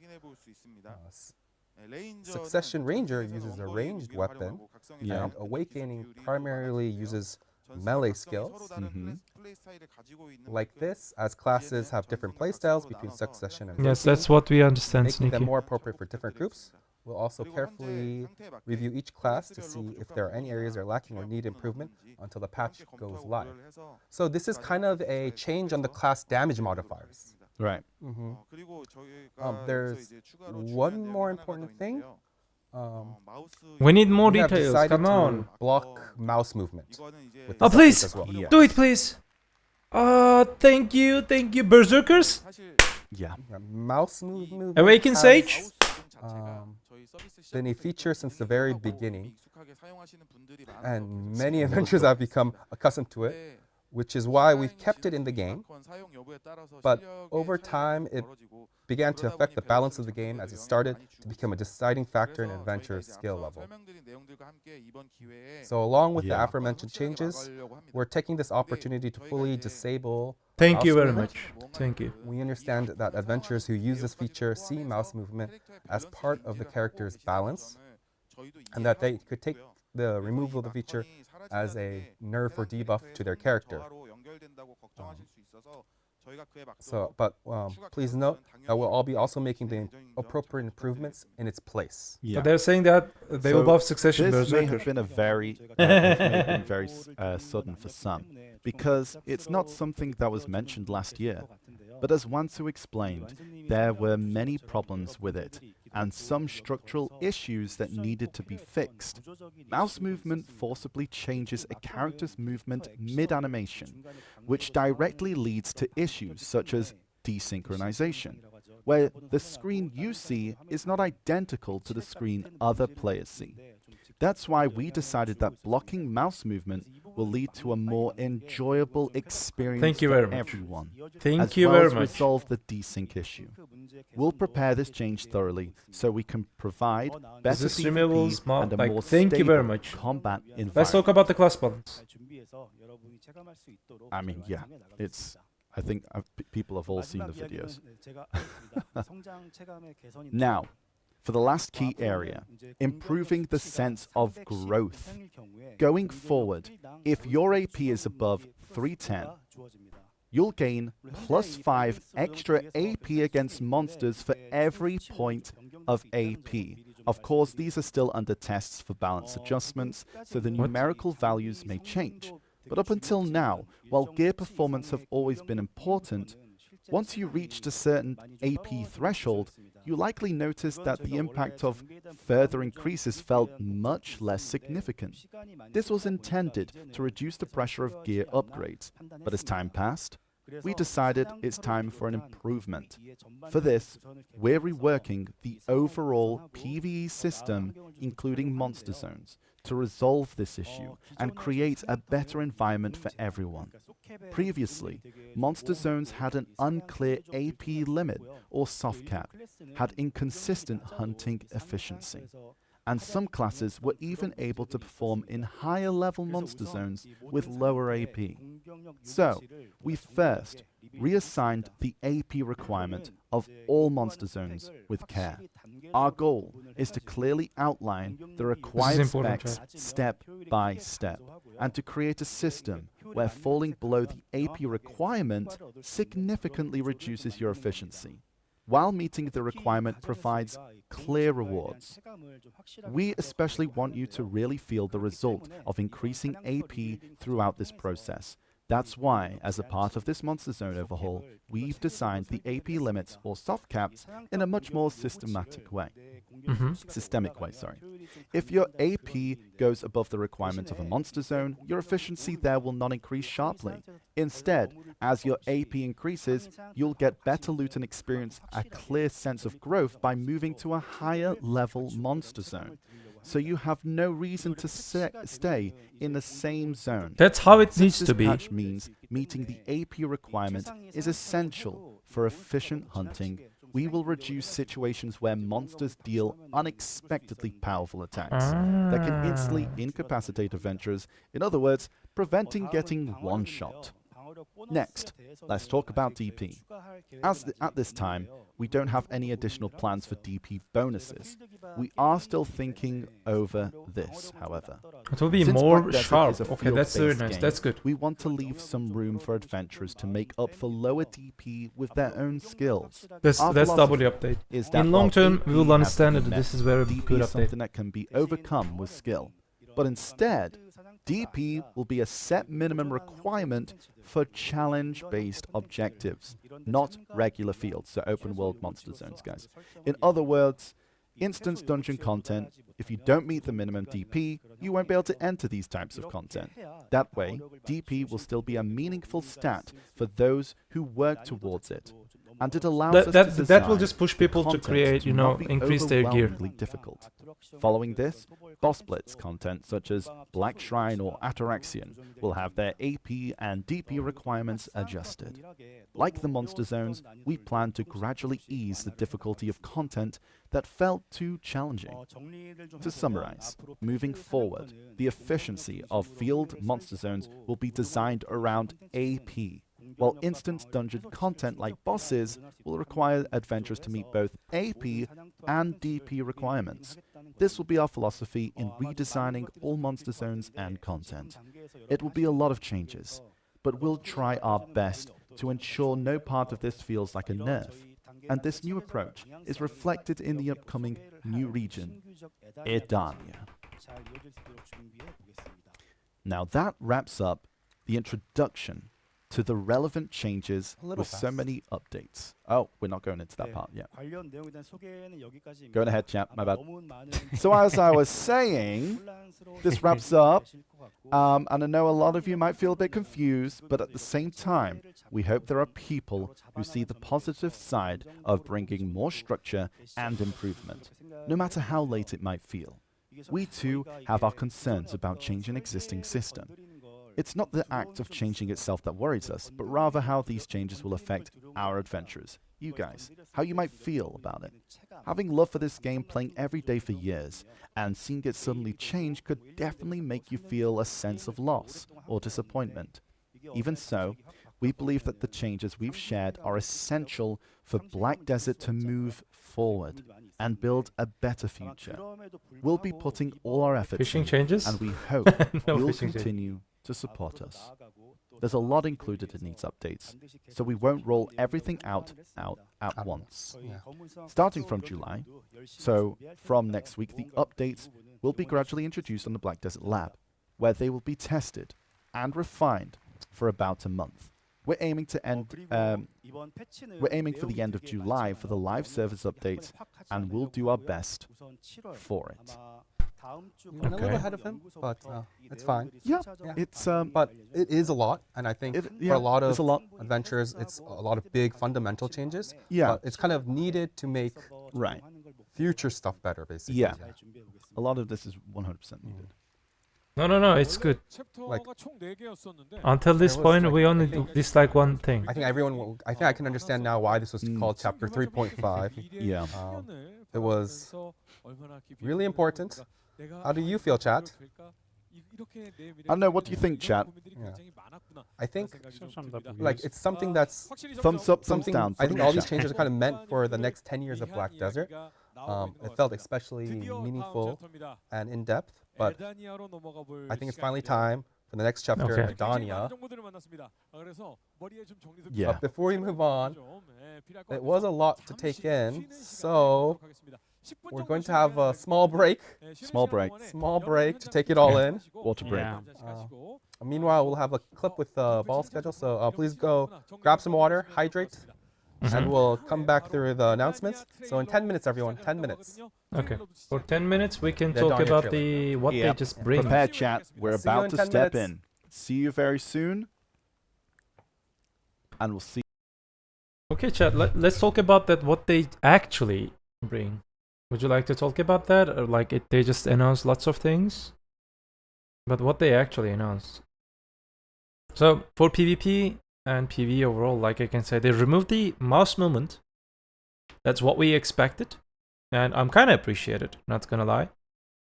And Zerker players, Zerker abusers, suck my dick. Now you can find another meta character, but no more desync grab, no more desync movements, CCs or something. Awakened Sage also has that mouse movement thing, and it's so disgusting. And whoever can abuse the mouse movement and create desync, you know, unreactable things, unreactable mobilities and all other things, I am appreciated. The situation that they announced in PvE, the gear progression will significantly better. For example, what they said, some classes, they were being like, you know, strong because they're meta. They underline that thing is just, you know, not directly, but in a hidden way. You were tagging Awakened Witch or any type of, you know, meta classes, you were having low AP. But now, let's say that you have 320 AP, 330 AP, you will not be able to grind at Orzekia or at new high-end game zones. You will first need to reach the proper AP, then you will start to become efficient. That's what I understood. And I'm appreciated. Tag a meta character and grind to the end game zones. Like these kind of significant lines, sharp edge things, I always like it. That how it needs to be. I don't know.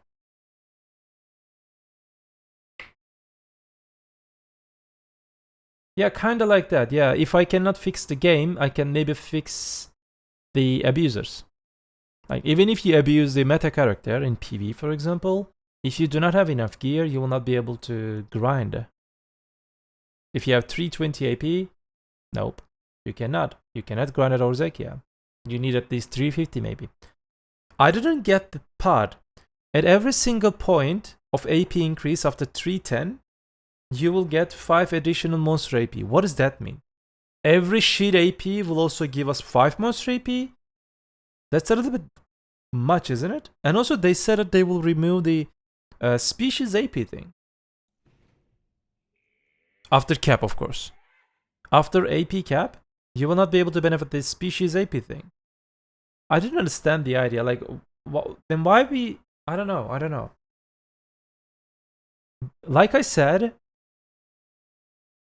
they were just keeping silence that I said that they will just announce lots of things that will just change game from roots. Yes. There are lots of things are waiting for us for future that we need to discover and we need to understand how they're working. And it's some kind of like BDO Remastered 2 or something. Not in graphically, but in stat-wise. Yeah, that they will definitely be like spots will have different numbers.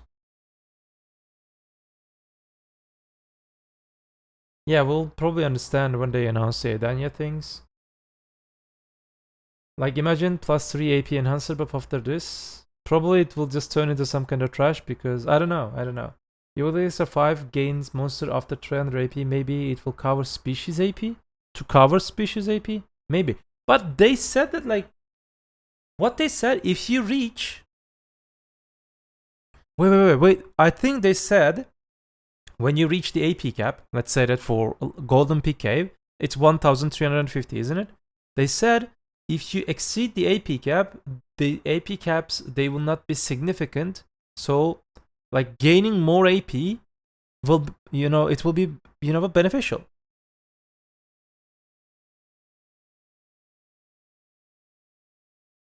They said it's better to move into a new monster zone if you have higher AP. Yeah. But first we need to see the AP caps, I believe. It's being so early to talk about the contents that we will see. And also having the DP requirements for the party contents or the solo boss contents for the other things, that's also good because people, like I said in before, Awakened Witch, what is like the class was able to kill the Gumiho or these type of things with a 401 DP. Just get 330, 340 AP, lower DP compared to other ones. Tag Awakened Witch, brother. It's better than anything. And they were doing better than my drug.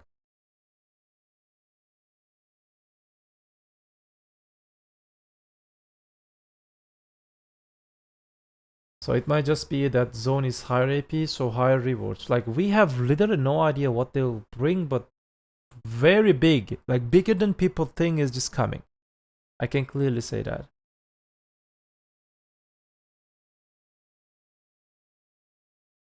Any music here? No music? Nothing? Zarko, give us music. Hello.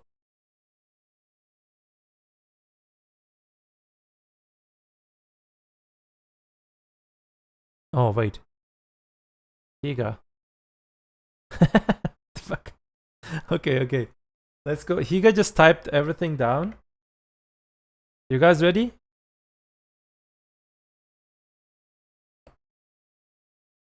You can read it, isn't it? Until this point, what they just announced. New player focus to help them. No more notification for Cook Alchemy. Okay. See where your characters are. Waste dev time. I can read it. And move them. Knowledge icons in word map and more visible. Very good. Event window in game. And get how you can spot the guests. Buff UI, see everything. 10 out of 10. Until at some certain point, everything was 10 out of 10. Even if you like them or not like them, but like every good quality of life, always good. They always good. The new enhancing UI, the 12 accessories will be guaranteed to try. The 10 billion silver reward for newbies, that's also good. It will not directly the 10 billion silver, but while you progressing, you will be rewarded with the quest, with the side quests, with all other things. That's very nice. The other bosses, even if you cleared do other bosses, even if you cleared yours, Land of Morning Light, no double rewards. I didn't get it.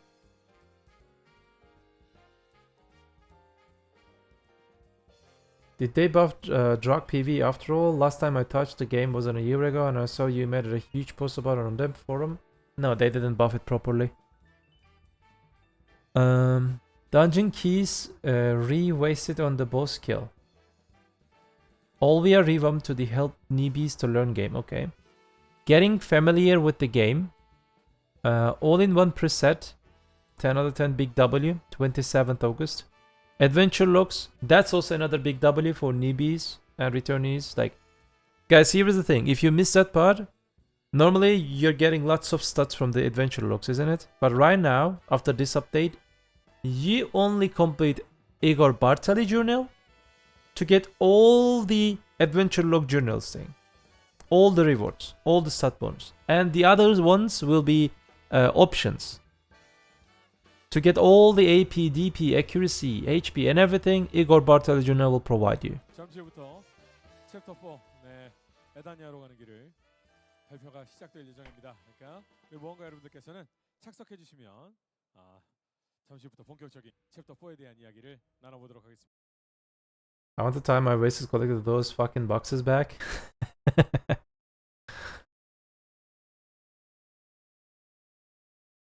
Using energy from others, characters, hiring workers. Good. Symbol embodied removal and added to the manos. Prion unlocks the life. Okay. The new life crystals, guys. The new down life crystals they will announce. They just mentioned for a short period of time. The Prion accessories will unlock the down crystal part for life skill, and we will get more stats for life skill. Parliamentary Patrigio. Okay. New mates. This part is a little bit, you know. They just said you will be able to use the characters for, you know, mate system. Just not bad, but just waste of time, I believe. Blue battlefields, 0 out of 10. This is 2 out of 10. I'm just passing. Alan Serbin, this treasure thing, 27th August thing.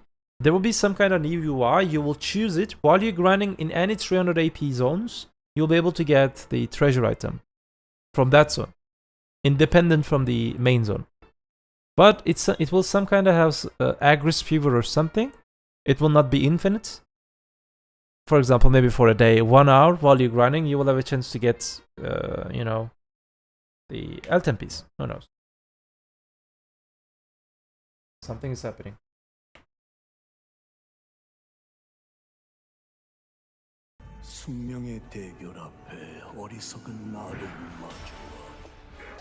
What is this? Adania? Who is this? Dracania finally! Can fly!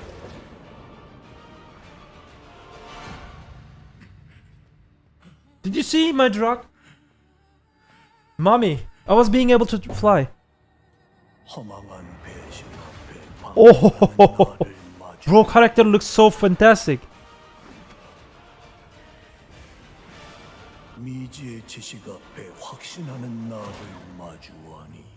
Bro, what are these characters?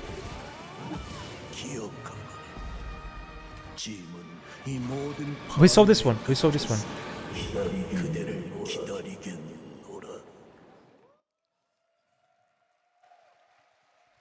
Okay, welcome back from the break, chat. I hope everyone's excited with that little trailer. And that looked like Adania in the video. So let's go right into chapter 4. Okay. Here we go. Are we ready for chapter 4? Yes. They're using We're warrior. going to look at the This new is the only region. viable way to use warrior in game. Since it's a place filled with Sorry, new BP, challenges, if you're here. we've given it a pretty grand title, Transcending All Limits. Edania is located north of Valencia. You might remember the strait you crossed to reach Hakoven Island. Edania is the continent that stretches above these cliffs. In the story of Black Desert, this region is occasionally mentioned under the name Ilieli. Back in 2020, when the Hashashin was first introduced, we caught our first glimpse of its silhouette in the trailer. The Hashashins who guarded the doors of Ilieli appear as main NPCs in Adania. These heroes have battled monsters at the world's edge, waging a solitary war that goes unseen and unrecognized. As we shared last year, Adania is planned to be released in parts 1 and 2. You can see the full map of Adania on the screen. The upcoming Pretty big part map, 1 by the way. will take place on the left side of the continent, and part 2 on the right. At the southwestern tip of Adania, you'll find Hakinje Sanctuary, your new base camp. This town offers services such as a blacksmith and a stable. To the right of the town are the castles of Idana. You can see Jordine's Etherian Castle, Enslar's Orbiter Castle, and Kafris Zephyros Castle, which were teased during the last ball. Today, we're also introducing 2 castles for the first time. Rashalka's Nymphomare Castle and Kashin's Tenebram Castle. Yes, it's Jordine yet again, and Kafris well known thanks to Kafris stones and Altar of Blood. Enslar and Kashin probably sound familiar, so those who played... No! Stream! Back on May 21st, we dropped a few hints about Rusalka through the Sea Crystal item and the special story quest. We've been gradually building up What's going on? to reveal the story of the Merfolk, the race of Corsair's mother, and you'll discover even more intriguing stories connected to these characters in Edania. Part 1 of Edania features 5 castles and monster zones in this way. In terms of difficulty, the order is Jordan, Rusalka, Kashian, Ensla, then Kafris. For the final boss of Part 1, Kafris will be waiting for you. We're We'll also fight against preparing Kafris. several castles for Part 2. To give just one spoiler, we're building a massive castle at the northern edge of Adania. The lord of this castle is the Black Dragon, Mark Thanon, whom you met in the Mountain of Eternal Winter. We hope you look forward to Dracania's Edania Part 2, coming blood. in the Mark near Drahan. future. As Adania marks the culmination of Black Desert's first 10 years, we have paid close attention Maybe they to buffed every Dracania, detail. guys. From the background to the stories of each character, we took extra care in selecting the bosses adventurers would encounter in Adania. Because we believe these moments when you encounter legendary beings you've only heard about during the story or only met through their voices are important. So that when you finally stand before the ultimate boss of this world, it will feel truly meaningful and convincing. Through this journey of overcoming her, the story will naturally lead Like some into propensity, the you next missed lots 10 of things. years of Black Desert. With this in mind, the characters we introduced earlier, Ensla, the apostle of the Elonian Church, Oh my, the look at world's this largest one. religion, Kashian, connected to the true nature of the My Black new main. Spirit, your adventure, Enstar is my new main. Jordan and Kafris, both closely tied to the power of darkness, and Rusalka, the queen of the Rusalka, milady. Corsair's bloodline. The Ah, story has remained untold until now. what the fuck is that, Have bro? been So chosen as bosses of fucking, Adania. so Part fucking 1. so. As you confront these bosses, you'll gain a clear understanding of the key lore elements scattered throughout the story so far, and know exactly who you must face in Part 2 of Edania. Jordan, The finale of Rusalka, Black Desert's Kartien, first act, and why you Enstar, must defeat and her. Kafras. I'm sure many of you are also curious about the story in Adania. I can imagine some of the questions you might have, like, so, is this finally the end? Are we really going to take down Alezra this time? But this time, Edania will be truly different. We've carefully prepared a story that will make you say it was worth the wait, and the loose ends that need to be tied up with the fully resolved in Part 1. And Part 2 will leave you excited. First for day the we will next complete it, chapter chat, on of stream, the don't worry. adventure. We've also put a lot of effort in the main quest line. With plenty of cutscenes and cinematic moments, we hope you enjoyed the story as you look back on your journey so far. For Adania's main questline, you'll need to have completed the final Gladios quest to proceed. Previously, you could only start the next quest with the character who completed the previous Bro, one, Enstar's so fucking which good. was inconvenient for many of you. This needs to time, be as long character as in the you've game. completed the final Gladios, you can start Adania class. main quest with any character in your family, so you can enjoy the story with the class you want. That wraps up the overview of what's to come. Now, Wansu will take over and share the details with you. Let me introduce like the Valkyrie and monster zones, Dracania bosses, mix. and loot you'll find in My Edania. dream. First, the monster zones in Edania are similar to existing ones, but with some differences. Monsters are loyal to each castle zone will be played around the castle. You'll be battle these monsters as you would in the other monster zones, and battle against the lords, as known as the bosses, will take place within their castle. The castle with the lowest difficulty is Jordan's Atarian castle, which requires 350 Lowest AP 350 and AP. 427 DP. Since it's a monster zone at the beginning of Edania, we didn't want to set requirements too high. At first glance, the AP and DP requirements for the first region might seem a bit high, Yes, Zarka but is since reading. we're preparing many new updates alongside Edania, we expect adventurers will be able to enter monster zones sooner than you might think. As mentioned earlier, the first monster zone and the boss fight against Jordan will have the requirements that most adventurers can meet, but the bosses that follow will have significantly higher AP and DP requirements. The AP 370, requirements for 380 later AP. castles go from 360, 365, 370 and up to 380. And the DP requirements will also rise steadily up to Yeah, with the new sub-weapon. 460. You might think the DP requirements are a bit too high, but I will explain this further later, when I introduce a new item. New item, new armors. As mentioned earlier, the difficulties of these monster zones are designed with incremental levels. They are divided to provide a clear sense of progress, and this design will continue naturally. Not only into part 1, but part 2 as well. Each monster zone and boss will feature a new mechanic and variety of combat, which I'm sure many of you are eager to learn more about. So today we prepared a video showcasing a battle with the new boss. Let's watch the video before I explain. Okay, let's go.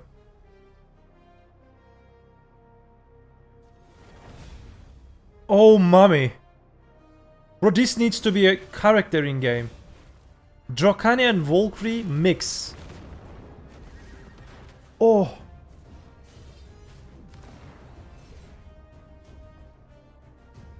This needs to be class.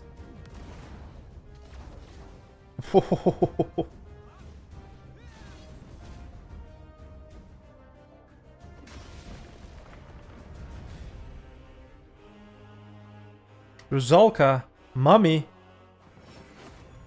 Bro, she's so sexy, nice, beautiful.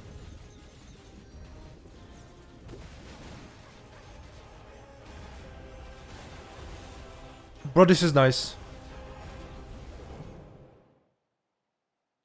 This is just a little bit beyond what I expect from Adania. That's really good.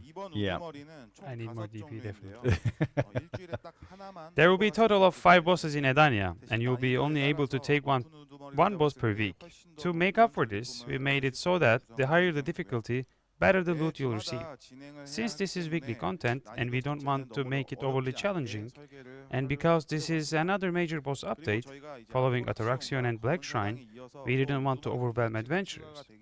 So just one boss a week is all you need to focus on.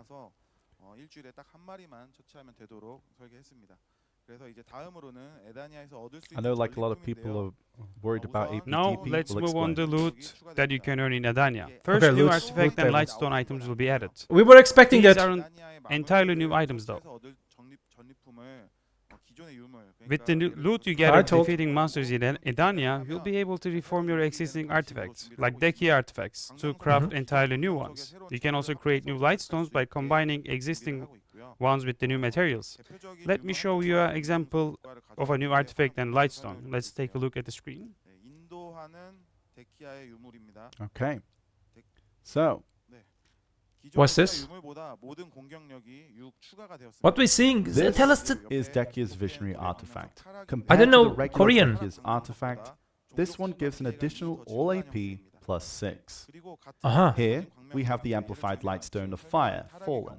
It grants additional extra damage to species plus 2. Then, the regular lightstone of the fire Fallen. Also, if the lightstones are the same type, like lightstone of fire, Fallen, and amplified lightstone of fire, Fallen, they're still combined according to usual rules, and provide the same combination effects as before.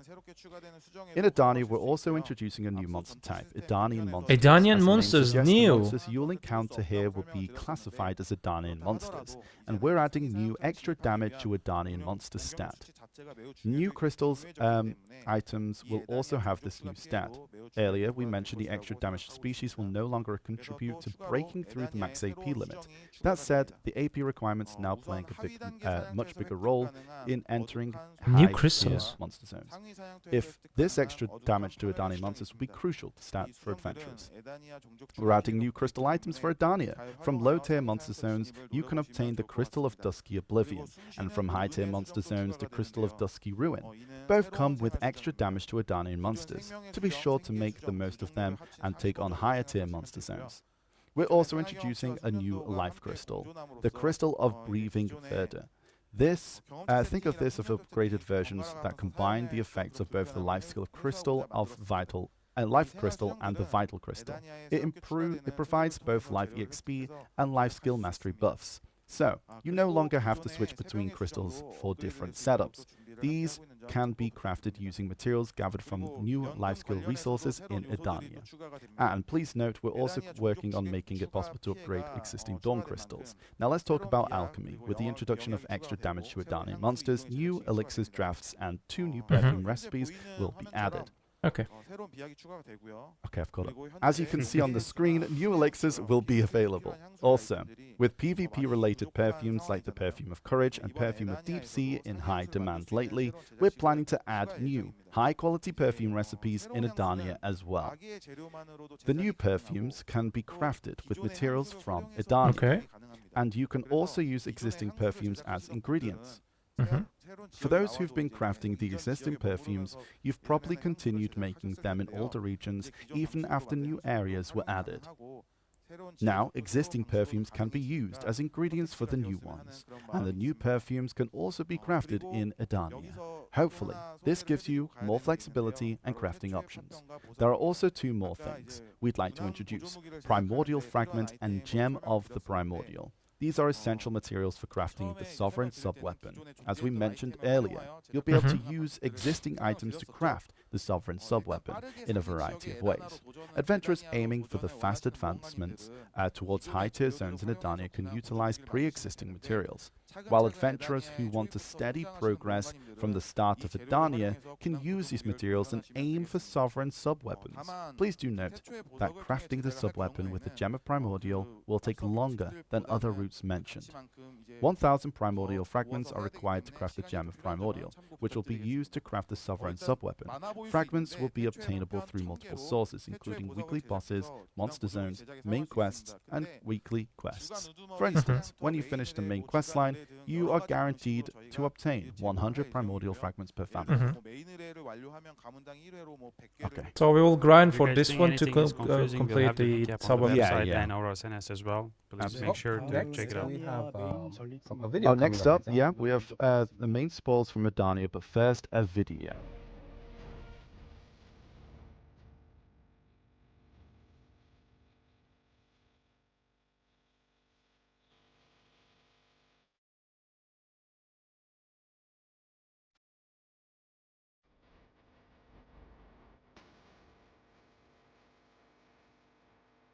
Is this new costume?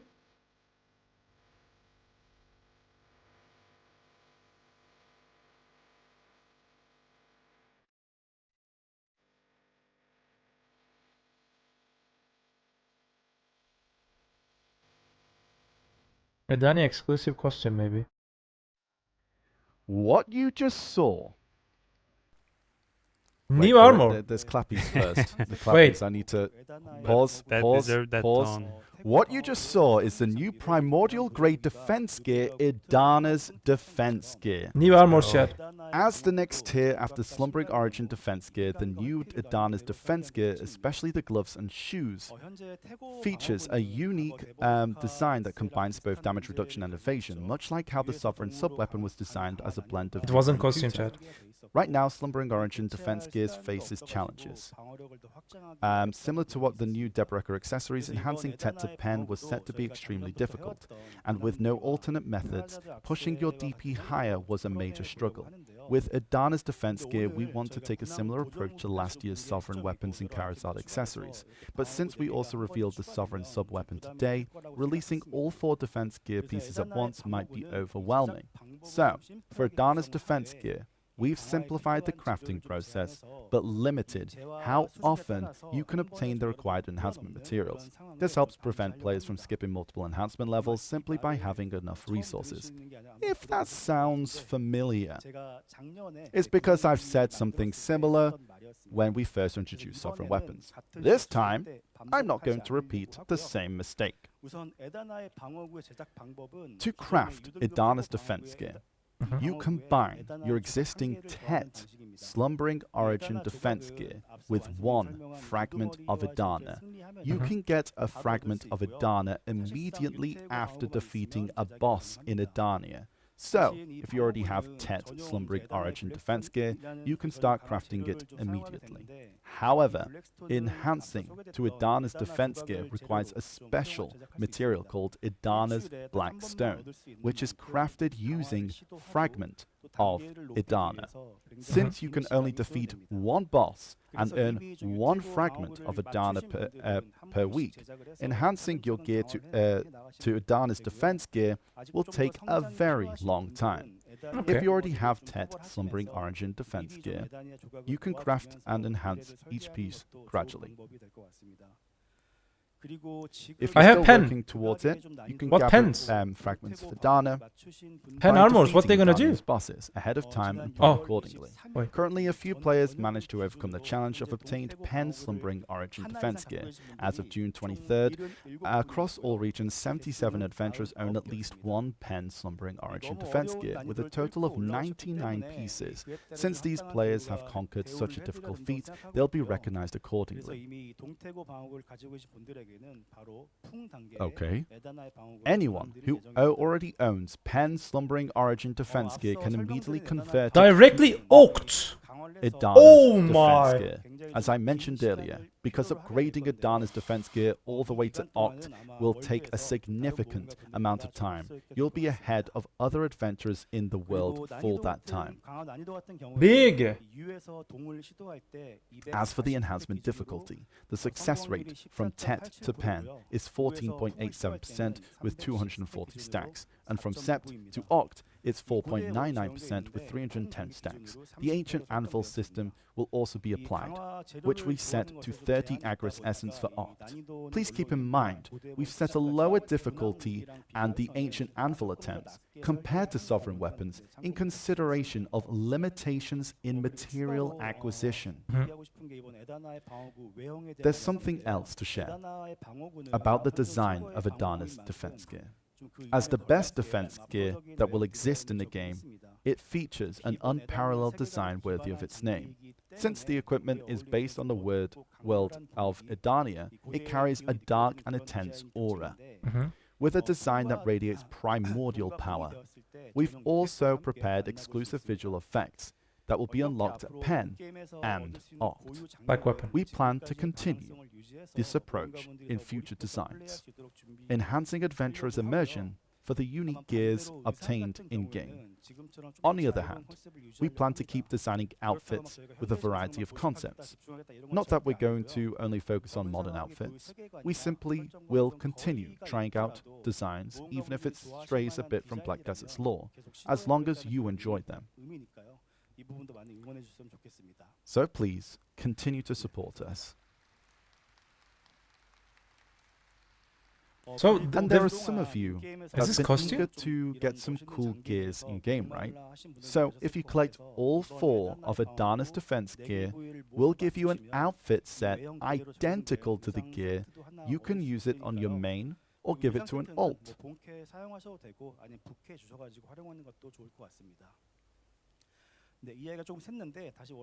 And this is for you to enjoy its design by itself.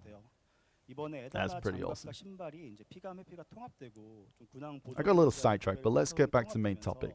This time, I'd like to talk more about the stats. As we mentioned earlier, damage reduction and evasion are combined in Adana's gloves and shoes, and likewise for Nuva and Kutum stats of sovereign weapons, sub-weapons. This increases the overall stats, especially damage reduction and evasion. So more offensive power is needed for the balance. There are 2 major changes. First, AP of sovereign main and awakening weapons will be increased. They will gain an extra AP +1 at Pen, Hex, and Sept, for a total of +3 AP. Additionally, reforming your sovereign weapon will grant another +3 AP. That's a total of 6 AP. With these changes, a reformed Oct sovereign weapon will go from 146 AP to 152 AP. There's something extra you need to do. If you already own More it, gear. it will be applied immediately. 900 gear score. Soon chat. But there's something Road to about 900 that gear that's score. odd, right? You can't upgrade sovereign main weapons at the moment. So with this patch, we're adding sovereign main weapon reform as well. Garmod?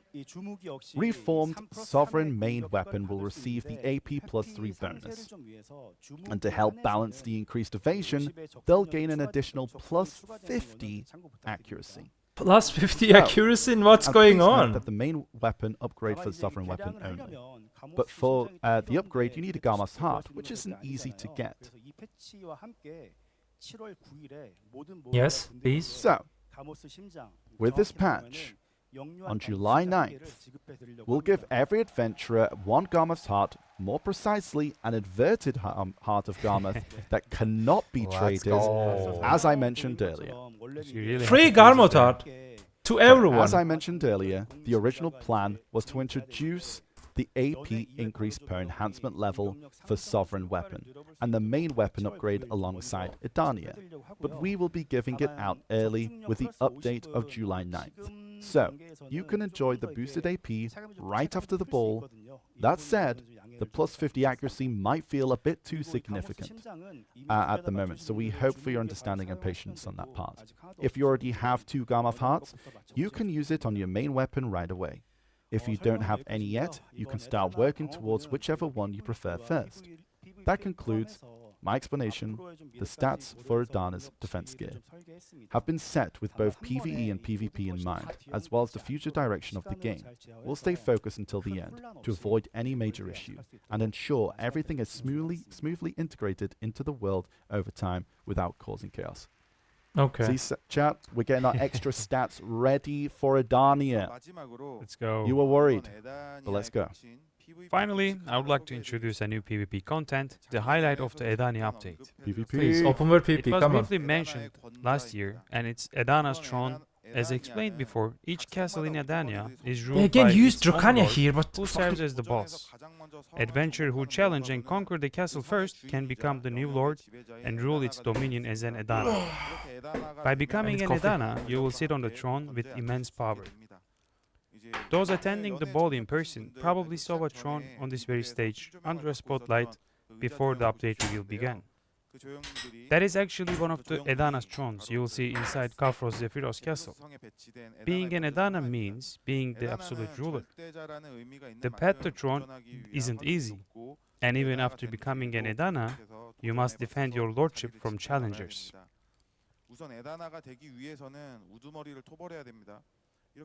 To become Edana, you must first defeat the boss. By doing so, you'll be deemed worthy and gain the right to join Battle of Edanas, held at set time each week. However, not everyone can participate. Only 10 selected adventurers will be battling. For example, if there are 100 worthy adventurers, the 7 have the highest combined AP and DP are selected, and 3 adventurers are chosen at random from the remaining 93. The 10 chosen adventurers will Here debut is at a something, Chad. designated day and time and place to fight. There are no rules, and the only Maegu last just standing become number adventurer 1. becomes the Edana. Maegu This battle takes place in an instance area, and it's not broadcasted anywhere. The Edana will have a week to enjoy their lordship, and a new adventurer will be chosen through the same process after a week. The chosen adventurer becomes the challenger and will duel the defending Edana, and with the victor becoming the new Edana. Edanas must accept this challenge every week, and if they are absent or lose the duel, they will lose their lordship. There isn't a separate Edana for each server. Across all servers, one adventurer with 5 master zones is designated as Edana. Edanas gain an immense amount of power. First, you will receive an exclusive crown, uniquely designed to match the theme of each castle. Wearing this crown allows you to use world chat and server chat without consuming a megaphone or energy. A crown icon will be displayed next to your character's name and your family name in chat. Then, the taxes. Each monster zone in Edania comes with Marni's realm. Unlike before, you must purchase a pass to access this realm. A portion of this revenue from this will go directly to Edana. Also, Edanas do not have cooldown when switching servers near their castle or any death penalties.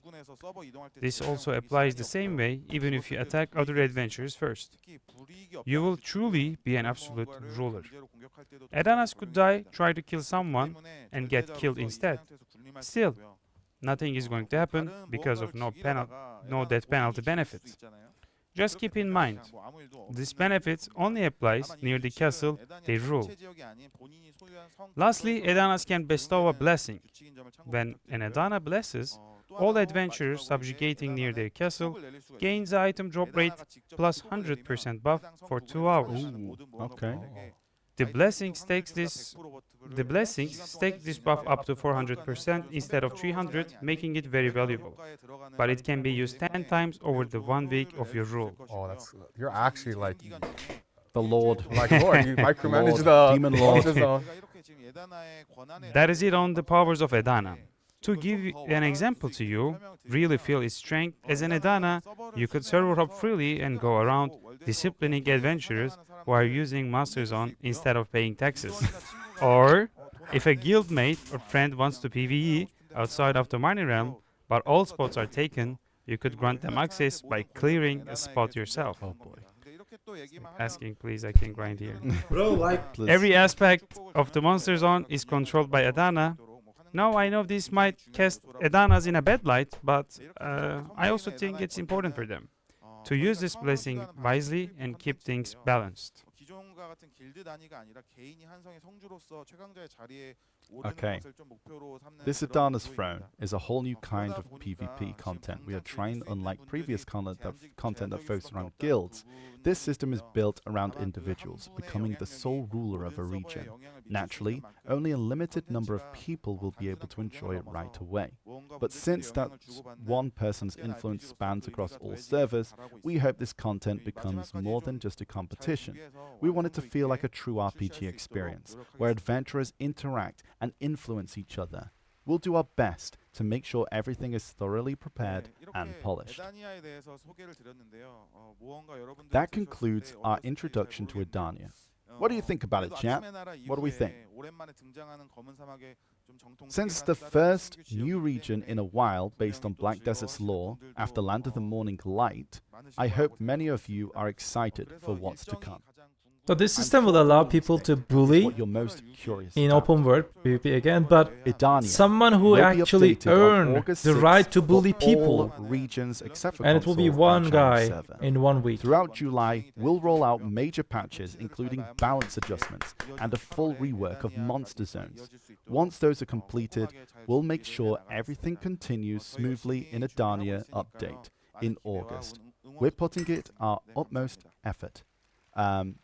So please, continue to support us. Thank you. That's Global chat. that's a lot. I think we could. Nice. Here's a round of applause for our two presenters. Come on, new class, Wukong, come on. Gimme. Yeah, we've had a lot of announcements today. Yeah.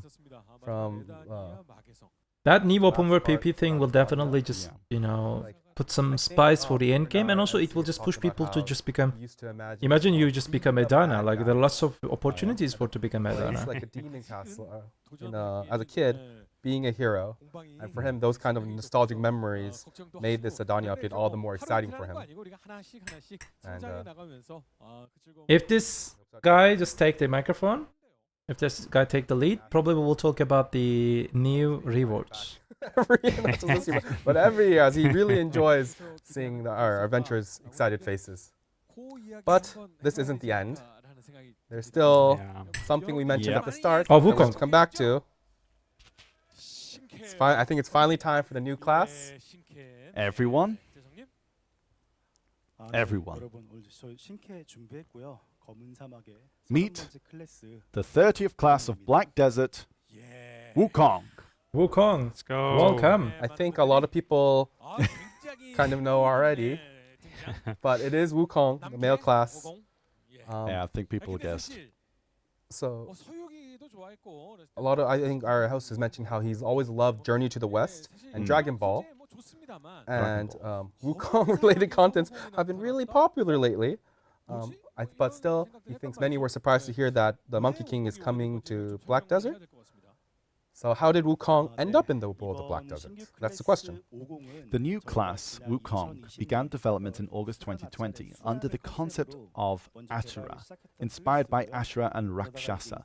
And then in April 26, 2022, it was released as Xingse on the Chinese server of Black Desert Mobile, even before BDO. And now today, we're excited to present the new class with its official name, Wukong, to all you watching. Right, Xingse. You've probably seen him on the Chinese mobile server already, but his look has changed a bit, and he has a new haircut. I think he definitely looks a bit more handsome than before.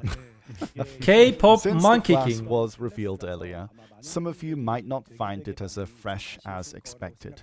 While Wukong shares some Guys, similarity to K-pop Xingse Monkey King. on I told Desert you. Mobile, we've made extensive adjustments to optimize the experience for PC players. We'll dive into the details soon and showcase his skills in the combat trailer. So excited. Yeah, I've been a Wukong main since the Oh my dawn of God. time. Since Come the on, dawn of Inlay, time. stop doing that. Our host is actually hosting at that. Wukong, isn't Wukong a monkey in the Journey of the West? So some people thought Wukong would also be in the shape of a monkey. Ah, Yeah. But it turns out he's just a human. And after all the introduction of Adania, the connection to it seems a bit kind of weak. So we're very curious about Wukong's background. well, we'll get to Edania in just a moment. But Wukong is set as a descendant of the son Wukong from Journey to the West. So Wukong in Black Desert is 100% human, but has an extraordinary energy hidden within him. And just like his ancestor, Wukong is fated to meet a The special ancestor means Striker woman. and Berserker, by the way. We all know Lan. The details of their ties and what story unfolds from their Lan? encounter will be revealed through the story quests after Mommy. Wukong's release. I hope you all look forward to it. So I think we can all look forward to a story with Lan. But without further ado, let's look at the combat, which is I think what most adventurers are looking forward to. Let's go, let's go. Yeah. Show us his Yeah, moves. show us his moves. Let's go. Let's go. As long Here we as stylish go. will love Combat it. trailer. Here we go.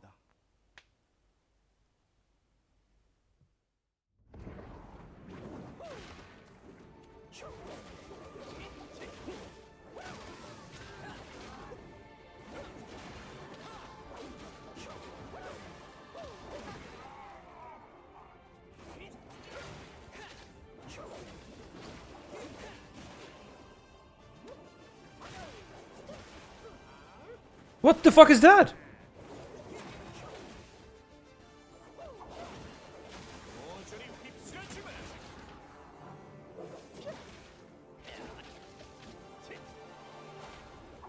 Did you see grab? Class coming with grab. There is grab, Chad.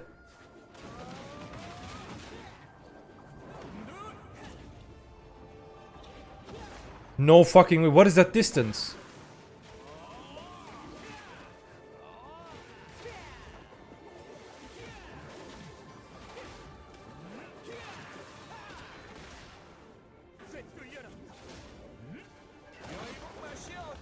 The copies. I saw it. 200.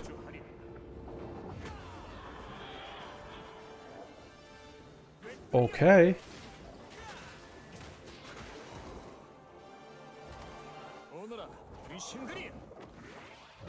This is 200. Oh my fucking lord. It's fucking accurate with the Monkey King. I am Wukong main. I'm Wukong main. That was Damn, did I'm you see Wukong that main. 200% taking his Crazy. hair out for the Oh, clones? there's like Ah, there's that something was like so that good. was a lot. Like he was so like intense, but in the video we got a general sense of how the class plays, but he used a different weapon than a power pole. Yeah, I saw some kind of big bomb something. But what was it? As Wukong's descendant, the new class does use the power pole as his main weapon. He also has an awakening weapon called Jade Pillar. Unlike his extendable pole, the Jade Pillar is all about growing larger. attacks with the pillar are also much more destructive. So guys, bigger better. Since the two always. weapons transition smoothly, Wukong is designed as a flexible ascension class that naturally alternates between both weapons. 확실히 이제 오공 굉장히 빠른 캐릭터구나라는 좀 생각이 들었는데 And the class looks really fast, so but what are his key features? 여의봉을 활용한 기본 전투 스타일은 The basic combat style with the power pole is all about fast, concise combos. Rather than explaining, let me show you directly. 기본 영상으로 한번 보여드리겠습니다. Let's watch it. We will understand it. Grab. Okay. That was KD grab, by the way. Ah. So fast. 네, 보신 것처럼 이런 기본 As you just saw, while the attack range isn't huge, Wukong excels at chaining quick attacks into long combos. He can also use DO energy stored in his gourd bottle to tap into power of his ancestors. This unleashes the Fighting Buddha state. When the gourd bottle is full, you can activate Fighting Buddha and fight in this state. And the Fighting Buddha, Wukong achieves enlightenment and can fully unleash the power poles through strength. Again, it's better to show than tell. So let's watch a skill combo video of the Fighting Buddha. 한번 보시는 게 좋을 것 같습니다.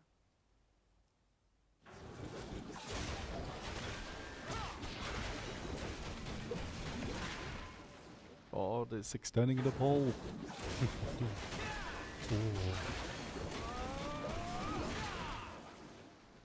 Damn. 네, 함께 보신 것처럼 제천 대성 모드가 되면 What do you think? As you saw, once you enter Fighting Buddha state, your power pole starts to stretch, increasing your attack range and letting you land big, satisfying attacks.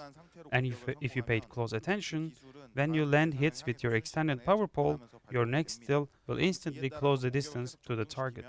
So as long as you keep hitting, you'll naturally move towards enemies, instead of standing still, allowing for continuous combat. Also, while in the Buddha state, shadows appear to help you in battle.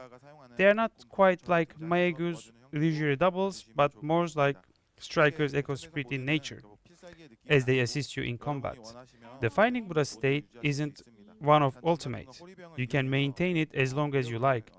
You just need to keep absorbing DO energy from enemies with your gourd bottle now and then. While the attack range increases and shadow appears in this state, your combo speed will decrease compared to basic combat mode. And since some people might have missed it, here's a separate video of Wukong atop at Flying Nimbus. Let's take a look. 이것도 한 번 더 보시면 좋을 것 같아서 따로 영상 준비해봤습니다. Nimbus. This is really cool. Fast. Meanwhile, That explains Madrakanya, by the demon way. chasing Lan. Meanwhile, Madrakanya has 2 wings. Can't I fly. think like the Nimbus really Fuck speaks you. to like, Wukong's unique style. Looks really cool.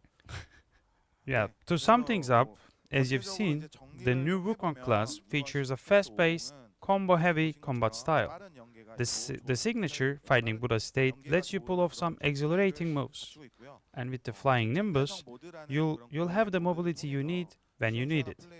That said, what players call poke mobility is a bit of weak point. Short dashes aren't its strong suit. However, Wukong does have a grab skill, so in PvP, you can keep your distance. Yeah. Grab. Wait ISO for your KD opponent grab. to make a move, then punish them with a solid counter. That's another way to approach combat with this class. I think we can thank them all for that explanation. Well, can't say Striker it's that can totally fly. new and fresh, but it's definitely a class we can look forward to. Absolutely, we have worked hard on this, so I hope everyone is excited. I think all this sounds great, but when is it releasing? Ojin, I think you know how we do things here. Maybe you should make the announcement. All right. Probably today we'll Everyone, be able the to new see it on Wukong Global class Lab. launches next week. It's coming July 2nd. We hope you're as excited as we are. Let's go. By the way, it's just like it's on July 2nd. We're back. Yeah, July 2nd is Wednesday, guys. Also, after It's the poll, Wednesday, you okay? can try out the new Not Wukong Thursday. class on the Black Desert Global Lab starting today. Hope you enjoy checking out in advance. as the console release schedule for Wukong will be announced separately.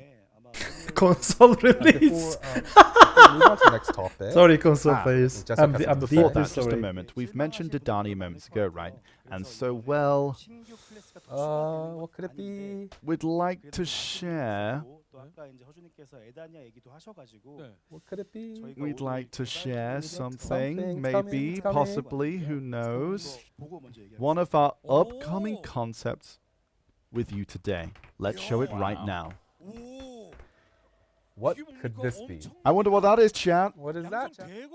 What is this? 뭔가 성스럽기도 하고 Another class? 너무 아름다운 대검 역해요. 네, 맞습니다. 지금 보시는 Bro, is this class or something? What is it? 세이비어고요. Is internally named Savior. As you can see, she is a female knight who wields a two-handed greatsword. Okay, my main.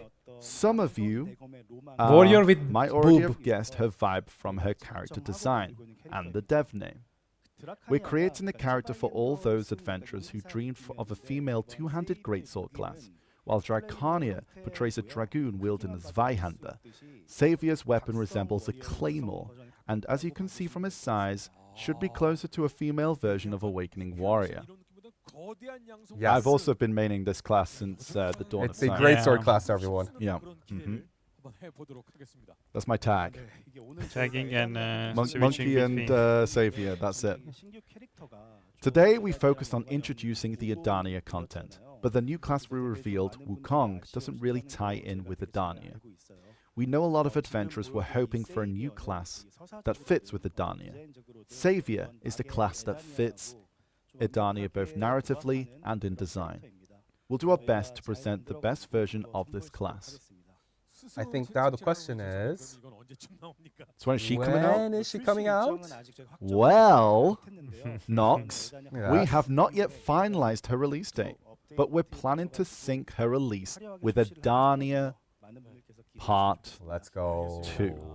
Please Oh, this is some kind of look tease. forward to it. 하면서 기다리겠습니다. Can't wait. I thought they just That's fine. released I two new think we'll all say classes that at the sounds same great. time. Two And I don't independent think we're waiting classes. for such a new class, like another new class, actually. Yeah, many of them touted And Santorini. today we've made this journey with our adventures from the ancient stone chamber all the way to Adania, and we also took a look at the new classes. But usually we move on to talk about summer events and outfits, right? 근데 So, but before we get, there's one more announcement apparently. Ah. I'm updating global app chat. I'm updating global app. Shh. We go play Wukong. Okay, well, at the last ball, I said we'd shine more of a spotlight on the honor and achievements of PvP players and truly recognize the weight of their efforts. So, when the PvP related updates for July are more or less wrapped up, 대회요? 그것도 PVP we'll be 요? hosting a tournament to decide the strongest of each class. Tournament. Let's watch the video. What tournament? Are the Farsha back? Marvel introduction?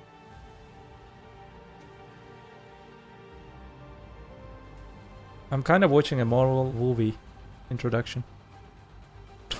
What is this? What is this? We? Masterclass tournament. I don't know if Harsha is back, Chad.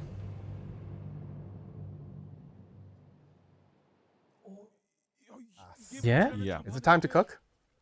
마스터 Yes. 클래스 그리고 뭐 영어로 V5 근데 뭐 이제 저희는 잠깐 거기 똥막 이렇게 딱 지금 찍혀 있는 모습인데 뭡니까? So, 네, 이거는 This 저희가 준비한 클래스 최강 is 마스터 클래스입니다. our 말 그대로 class 각 championship, 클래스의 the 최고의 Master PvP Class. 대회. It's a tournament to crown the best of each class. 클래스의 So, 최강자전. a class 이거 championship, Mm. 왜 Yeah. and there's this pen symbol. 아, 네, in the 저거 middle, 말씀하신 대로 right? 습니다. What does that mean? 저희가 지금은 강화 단계가 환까지 That's 나오긴 pen 했지만 indeed. 그래도 We do have higher enhancement levels now, up to deck. But in Black Desert, Prideo Tri-Tep pen is iconic. And pen is the V. 클래스 중에 It's the symbol of strength. That's why we put pen right in the center. 좋습니다. 어떤 That makes 모습으로 sense. 진행이 될지 And 궁금합니다. So how will we crown the top adventurers for each class then? And can you tell us more about the format? Sure. For example, warriors will go up against other warriors, rangers versus rangers, which will be 1v1 matches within the same class, until only one remains, the champion. Out of the 29 classes in our game, we will pick the best, the master, for each one. And with today's reveal of Wukong, there's now 30 classes altogether going forward. The class championship will live on under the name Masterclass, while 2v2 and 3v3 battles will continue in Arena of Archer as usual. So what are the requirements?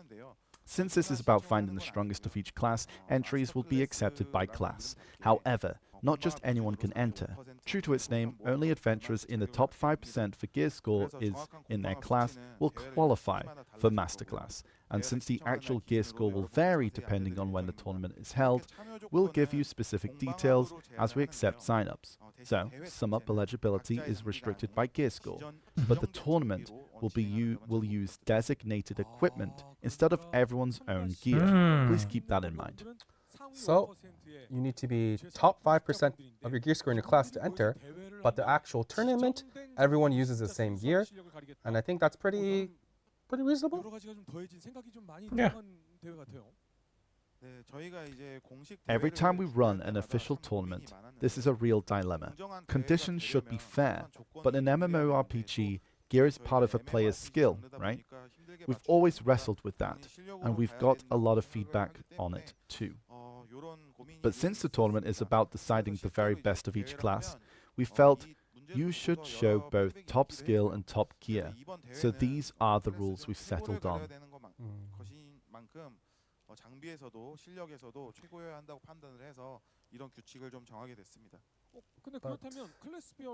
But does this mean, since there's 5%, that means the participants will probably differ based on each class? Yes, as you said. Participation will likely vary by class, and some classes may have less competition, but as long as the rules are clear, we still believe it's meaningful to crown a master, regardless of how many players compete. Oh, and we did consider splitting Succession and Awakening, but in the end, we decided against it. That would have meant managing over 50 classes, which would be too much to handle. So for now, we'll stick to the tournament per class. And if the top 5% rule ends up creating big gaps in participation, we'll stay flexible and make adjustments as needed. Yeah. I mean, it makes sense. These are just like guidelines for now, Yeah. not strict rules. But I think we're also curious about the rewards. Well, I think we should watch a video first. Yeah. Soon. Not bad idea Yeah. overall.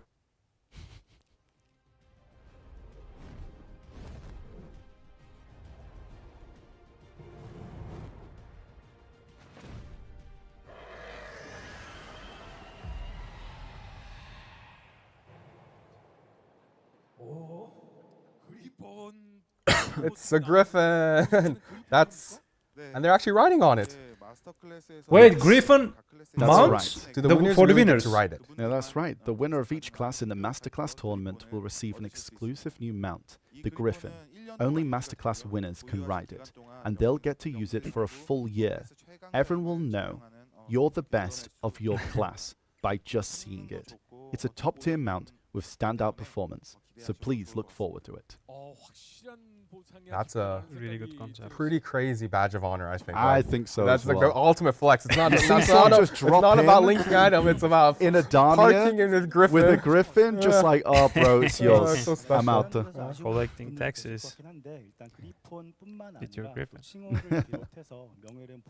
So exactly alongside the Griffin, we're preparing additional rewards like special titles, and if possible, we'd like to invite the winners to attend our next ball in person. Oh, in-person invite as well. Yeah. So invitations to the next ball. So like it's like, oh, you're Yeah. number one warrior. Come on over. That's gonna be So a it's- wild. If you just, but- cover all But they the are the best adventures in both you know, gear and skill, and they deserve depths, all invitations, the I think. money that we will spend in Korea, of course, why So not? yeah. Ah. So when exactly is this tournament? Actually, we're going to give it a bit more time before kicking it off. We've shared the rules and rewards today, but the tournament itself is planned for fall, likely around September or October. September, October. We've got major PvP updates coming in July, and Adania launching in August. So this schedule gives everyone time to enjoy those and get ready. Don't worry, we'll share the official dates in a future notice. And this tournament isn't just in one region, right? Of course, each region will host its own tournament, so there will be 30 masters crowned in every region. But if there's 30 masters crowned in each region, couldn't maybe someday we'll see a showdown between each region's 30 masters to find the world's strongest? That does really sound like a lot of fun. We'd have to see if it's actually doable. Global class But tournament. if the day ever comes, we'd be just as thrilled. Masters of Masters. Masters of Masters. Masters of Yes. Masters. How they can fix the ping issue. Global All right, Master. and I think that wraps up the Masterclass tournament announcement. If you're interested, it's time to start preparing. Yeah. Black Desert, I think we've held a lot of PvP tournaments before, but I do think this one is on a whole other level. Like, to everyone watching, if you're skilled and confident to take on the challenge, this is your chance. This is your chance. But I think it's also time to move on to the next reveal. I think it's time for some cool summer news. Oh yeah, actually, last winter we introduced new content like the snowboard. But this time, I'm sorry to say, we weren't able to prepare a brand new summer event. I know We're also just sorry. as disappointed. Still, we'll be making the most of existing areas like Termian and the Sea Palace to host our seasonal events. Nice. It- Classic. It is, I think, Termian a and bit Sea of a Palace. letdown, but understandable, I think. But in return, I think there is one thing we all really want, and it has to be good, or else I think everyone's going to be a riot.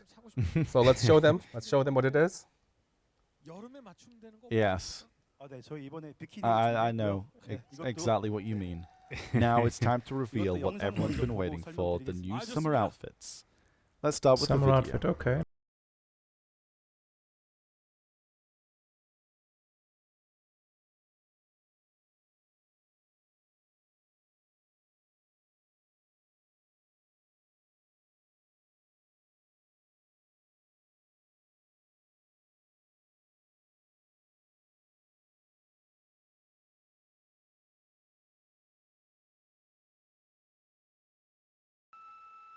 The texture on it was bad, but this one looks, more detailed and better.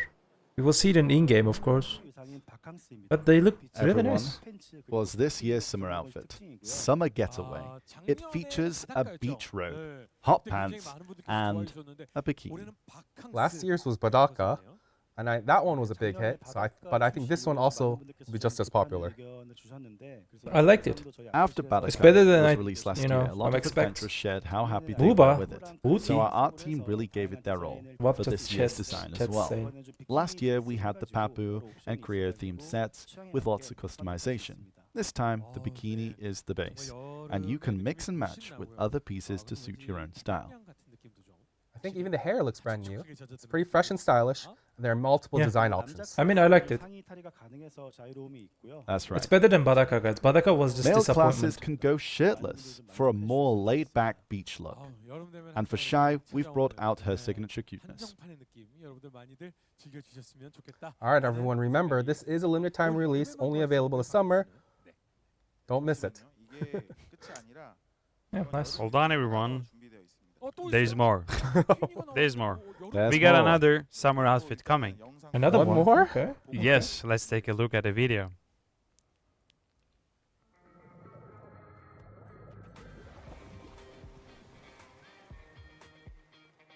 Mommy. Leather diving outfit.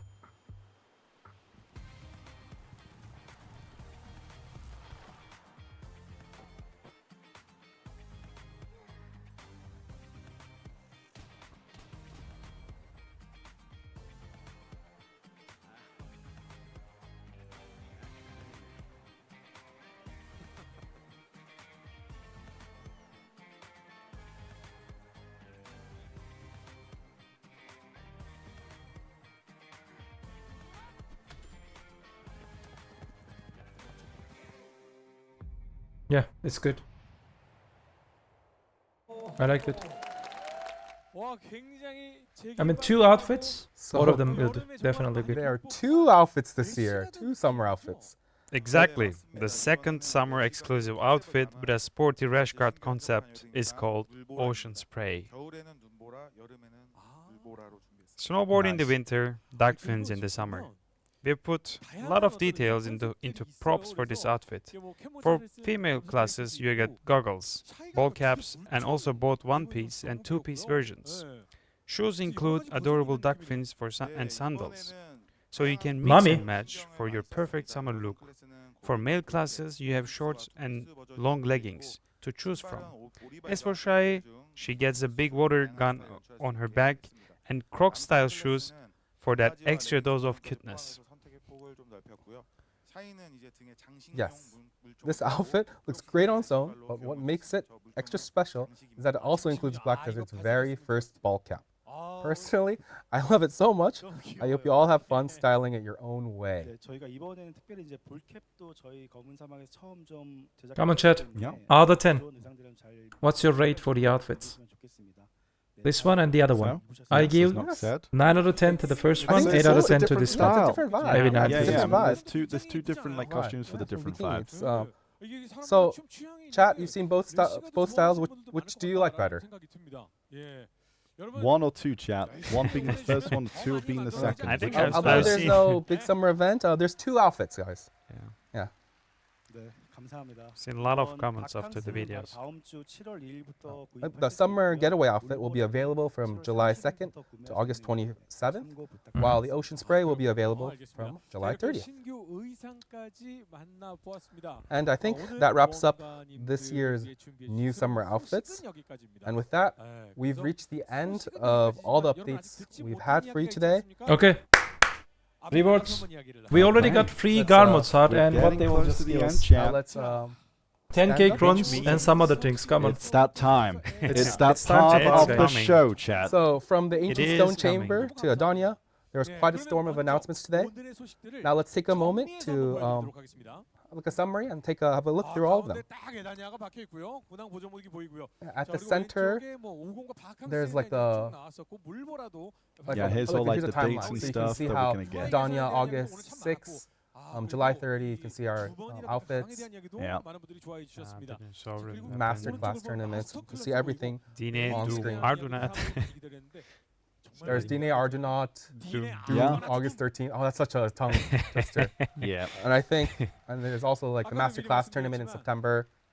I now understand why it's called Dad. Yeah, I think people. took me a yeah, I while. think people like Yeah. were very surprised.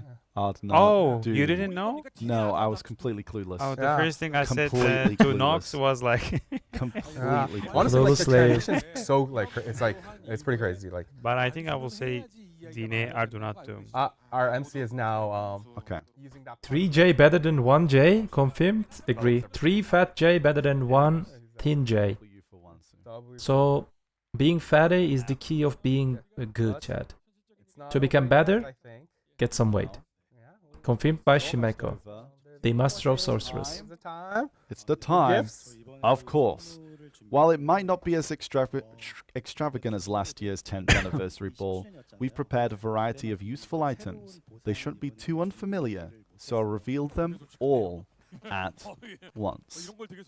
네, 그래서 이번에는 좀 반대로 양으로 좀 승부를 했는데요. 네. Apparently, rather than like extravagance, Yeah, yeah, it's just yeah, yeah. amount. Apparently. For Yeah, this yeah, yeah. ball, year's ball, we prepared items useful for everyone. Hold on. Not yet. 1 Not second. yet, not- hold, Resume it. hold. Pause. Oh, pause, Spoilers. pause. They're not unfamiliar. Spoilers. Here we go. Here we Alexa, go. come on, show us. Here we go. So Oh, that's all a of them lot. revealed. 10k That's a Cron lot stones, of 300 them. fail stack, Let's check them out. 250. What the fuck? I see like a divisive box plus 300, plus Got 250, stones. 3 hammers. I see 10,000 next to those Cron stones. That box is the choice don't out forget of the garment. the Sovereign Hammer or the Charizard Hammer. Yes. Oh, 10,000. Primordial hammer. These are Logan rewards, Yeah. by the way. Wow. So for Okay. this year's ball, they prepared Oh, we have 7. useful items useful for everyone. That's like focus. there isn't anything crazy, but they're really generous in amount. The idea is we wanted to really show them. They're kind of giving Yeah. all the fail stacks you need for free for the sub weapon. 107 hammers. That's kind of the. Yeah, that's pretty crazy. So we hope wish everyone luck. That's a lot Now of to hammers. get the DNA do not doom, I need the sensors. Yeah. Yeah. But usually, like we 15 surely attempts in. like show rewards over time. But today we just like throw them all at once. I think that's the name of the coupon, right? And there's the coupon code on top. The journey journey begins. The journey begins. Is it working right now? Did you guys try? Brings us to an end to all our Yeah. announcements at Heidel 2025. I think I think we wrap up. Yeah. I think our two presenters would like to share a few final words with our adventurers. Okay. So first, Wansu. That's right. Wansu. 네, 오늘 연애 또 열심히 준비한다고 The 왔는데 Okay, so we journey put a lot of effort begins. into preparing this ball and hope you enjoyed 드리고 it. 싶은 말은 참 I got There's it. so much I'd I like got to it. It's say, working, chat. but I believe It the 300 updates fail speak stacks for it's working. themselves. We'll keep working hard until the next Calphian ball. As always, thank you for your continued support, adventurers. And Jesok. And Jesok as well. Thank you for listening to all what we had to share today. With the Edania update, we addressed some long-standing issues and shared the future direction of the game. We prepared truly, but still can't help but wonder if this is what you hope for. And if we manage to satisfy you even little, honestly, I'm both curious and a bit anxious. As you all know, we release weekly patches with also planning for long-term. Today's announcements are just one part of that bigger picture. These plans are made months, sometimes even years ahead. So there's always some 그리고 Oh, he's- wait. 이대로 끝내면 사실 뭐 보상 한 판 보여드렸지만 이대로 Oh, 끝내서 there's something 아쉬울 more? 것 같아서 There's something more? One more? 만 You 개 think they're Oh. sad? What? 두 Did you just say 열- another 10,000 Cron stones? Really? Oh, 20k okay. Cronstone. He's Let's like, go. he's like, sorry to interrupt. 20k Sorry. Cronstone. It's like, wait, wait. Jesok, I know you're Okay, doing let's your go. final speech, but here's I another want- 10k He's like, I need Cronstone. to show you up a bit. I know you're doing your final speech, but here's another 10k. Carry on, please, Sorry. please continue. So, there's... Yeah. Oh, 1 second. Oh my God. Like I think none of us even knew. Like the MC is like flabbergasted. Like what do you mean you're 10,000?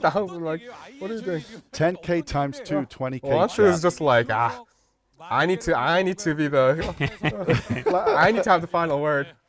감사합니다. Jesok has even finished like doing his speech. He Where was is in he his hot, moment. 너무 급하게 준비해서 지금 Yeah, I was in my moment as well. So Sorry, it is what it is. now for reals, 이제 think 진짜로 it's time to end actually for reals now. Yeah. Okay. Yeah, today we've gone through a lot of so many updates, announcements, and it's time to truly wrap up. We've gone through Adania, mastered the masterclass tournament.